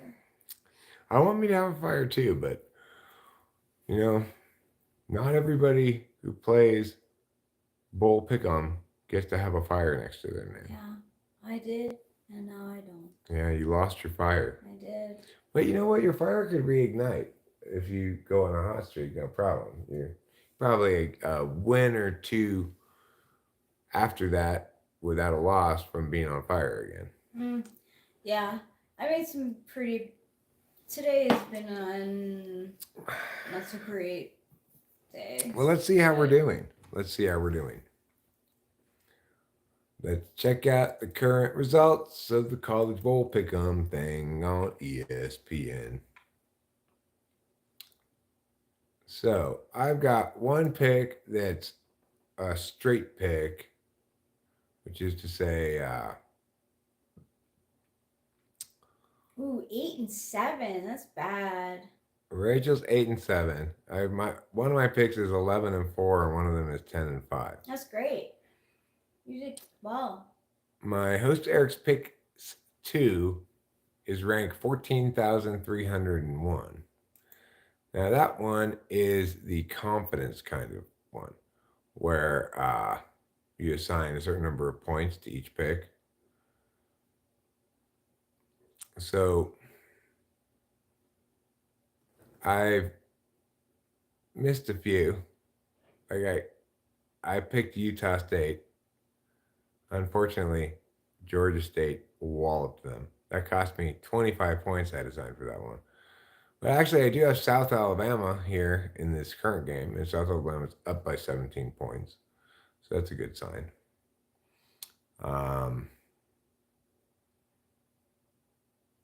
I also have Utah in the game starting against Northwestern for 41 points. So that's a big one, right? But like I said, the team I think is the best team in the country that's unranked is San Jose State. That's why for 42 points, that's my second most sure pick in the whole thing. I have San Jose State at 7-5 over Coastal Carolina at 7-5. The only game I have afforded higher points to is Oregon over Liberty, which Oregon's minus 800. They're huge favorites. But people will probably be surprised if they looked at the minus number at just how, San Jose State's actually quite sizable favorites too at 260. It looks like under. Mm. Like Arizona, who I have for 38 points, upsetting Oklahoma. That's a huge amount of points to afford to an upset, but I really believe in this Arizona team. Just like I really believe in the San Jose State team. So Arizona's only, actually, Arizona is favored in the game. They're minus 140. Anyhow, pretty exciting stuff. My other pick is not confidence, it's just a straight pick. That one, I missed on on the Raging Cajuns game, on the App State versus Miami, Ohio game. But I got Florida State. I got a Fresno State, which only 25% of the people picked, so that was good. I got UCLA. I missed on Cal, which was an upset I picked. I got the Hilltoppers right, the UTSA Roadrunners right, South Florida Bulls right. But then I picked UCF to beat Georgia Tech last night and they lost.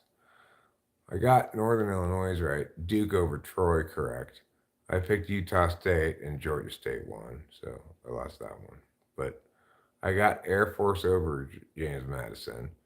And I've got South Alabama here again against Eastern Michigan. So I didn't actually pick Eastern Michigan on either of my picks. I've also got Utah here and San Jose State. So let's look at Rachel's picks now. Oh my God, I don't even want to look at them. I just want to see what the ones that are currently in play. At one point, I just went with whatever was the highest, and which makes me feel a little bit more comfortable in that.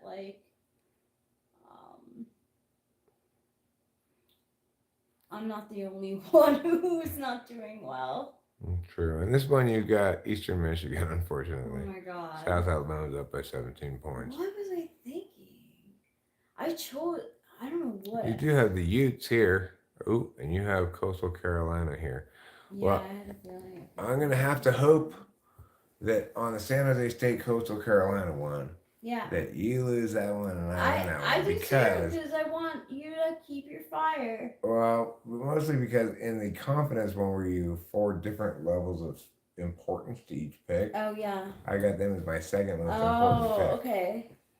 So that one's pretty important. That is important. I want you to do well.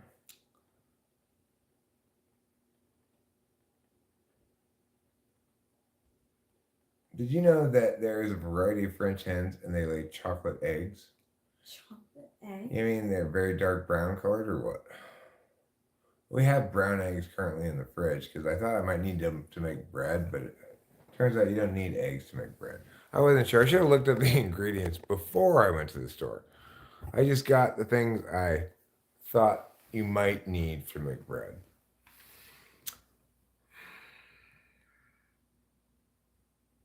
Okay, well, I think I'm going to wrap this stream up. We've been going for 3 hours. I'd like to eat something, watch a little football, take a shower, and I think we all know what comes after take a shower.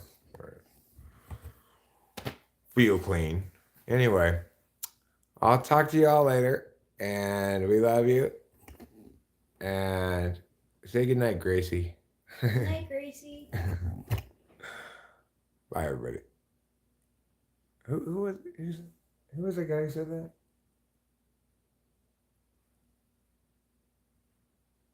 I don't know. Definitely was good night, Gracie. I think so. There's like a couple that did some sort of George Burns. Okay. That's what I was referencing for those who didn't understand the reference. I wanted to clarify the reference. Thanks for being here. Love you. Talk to you later.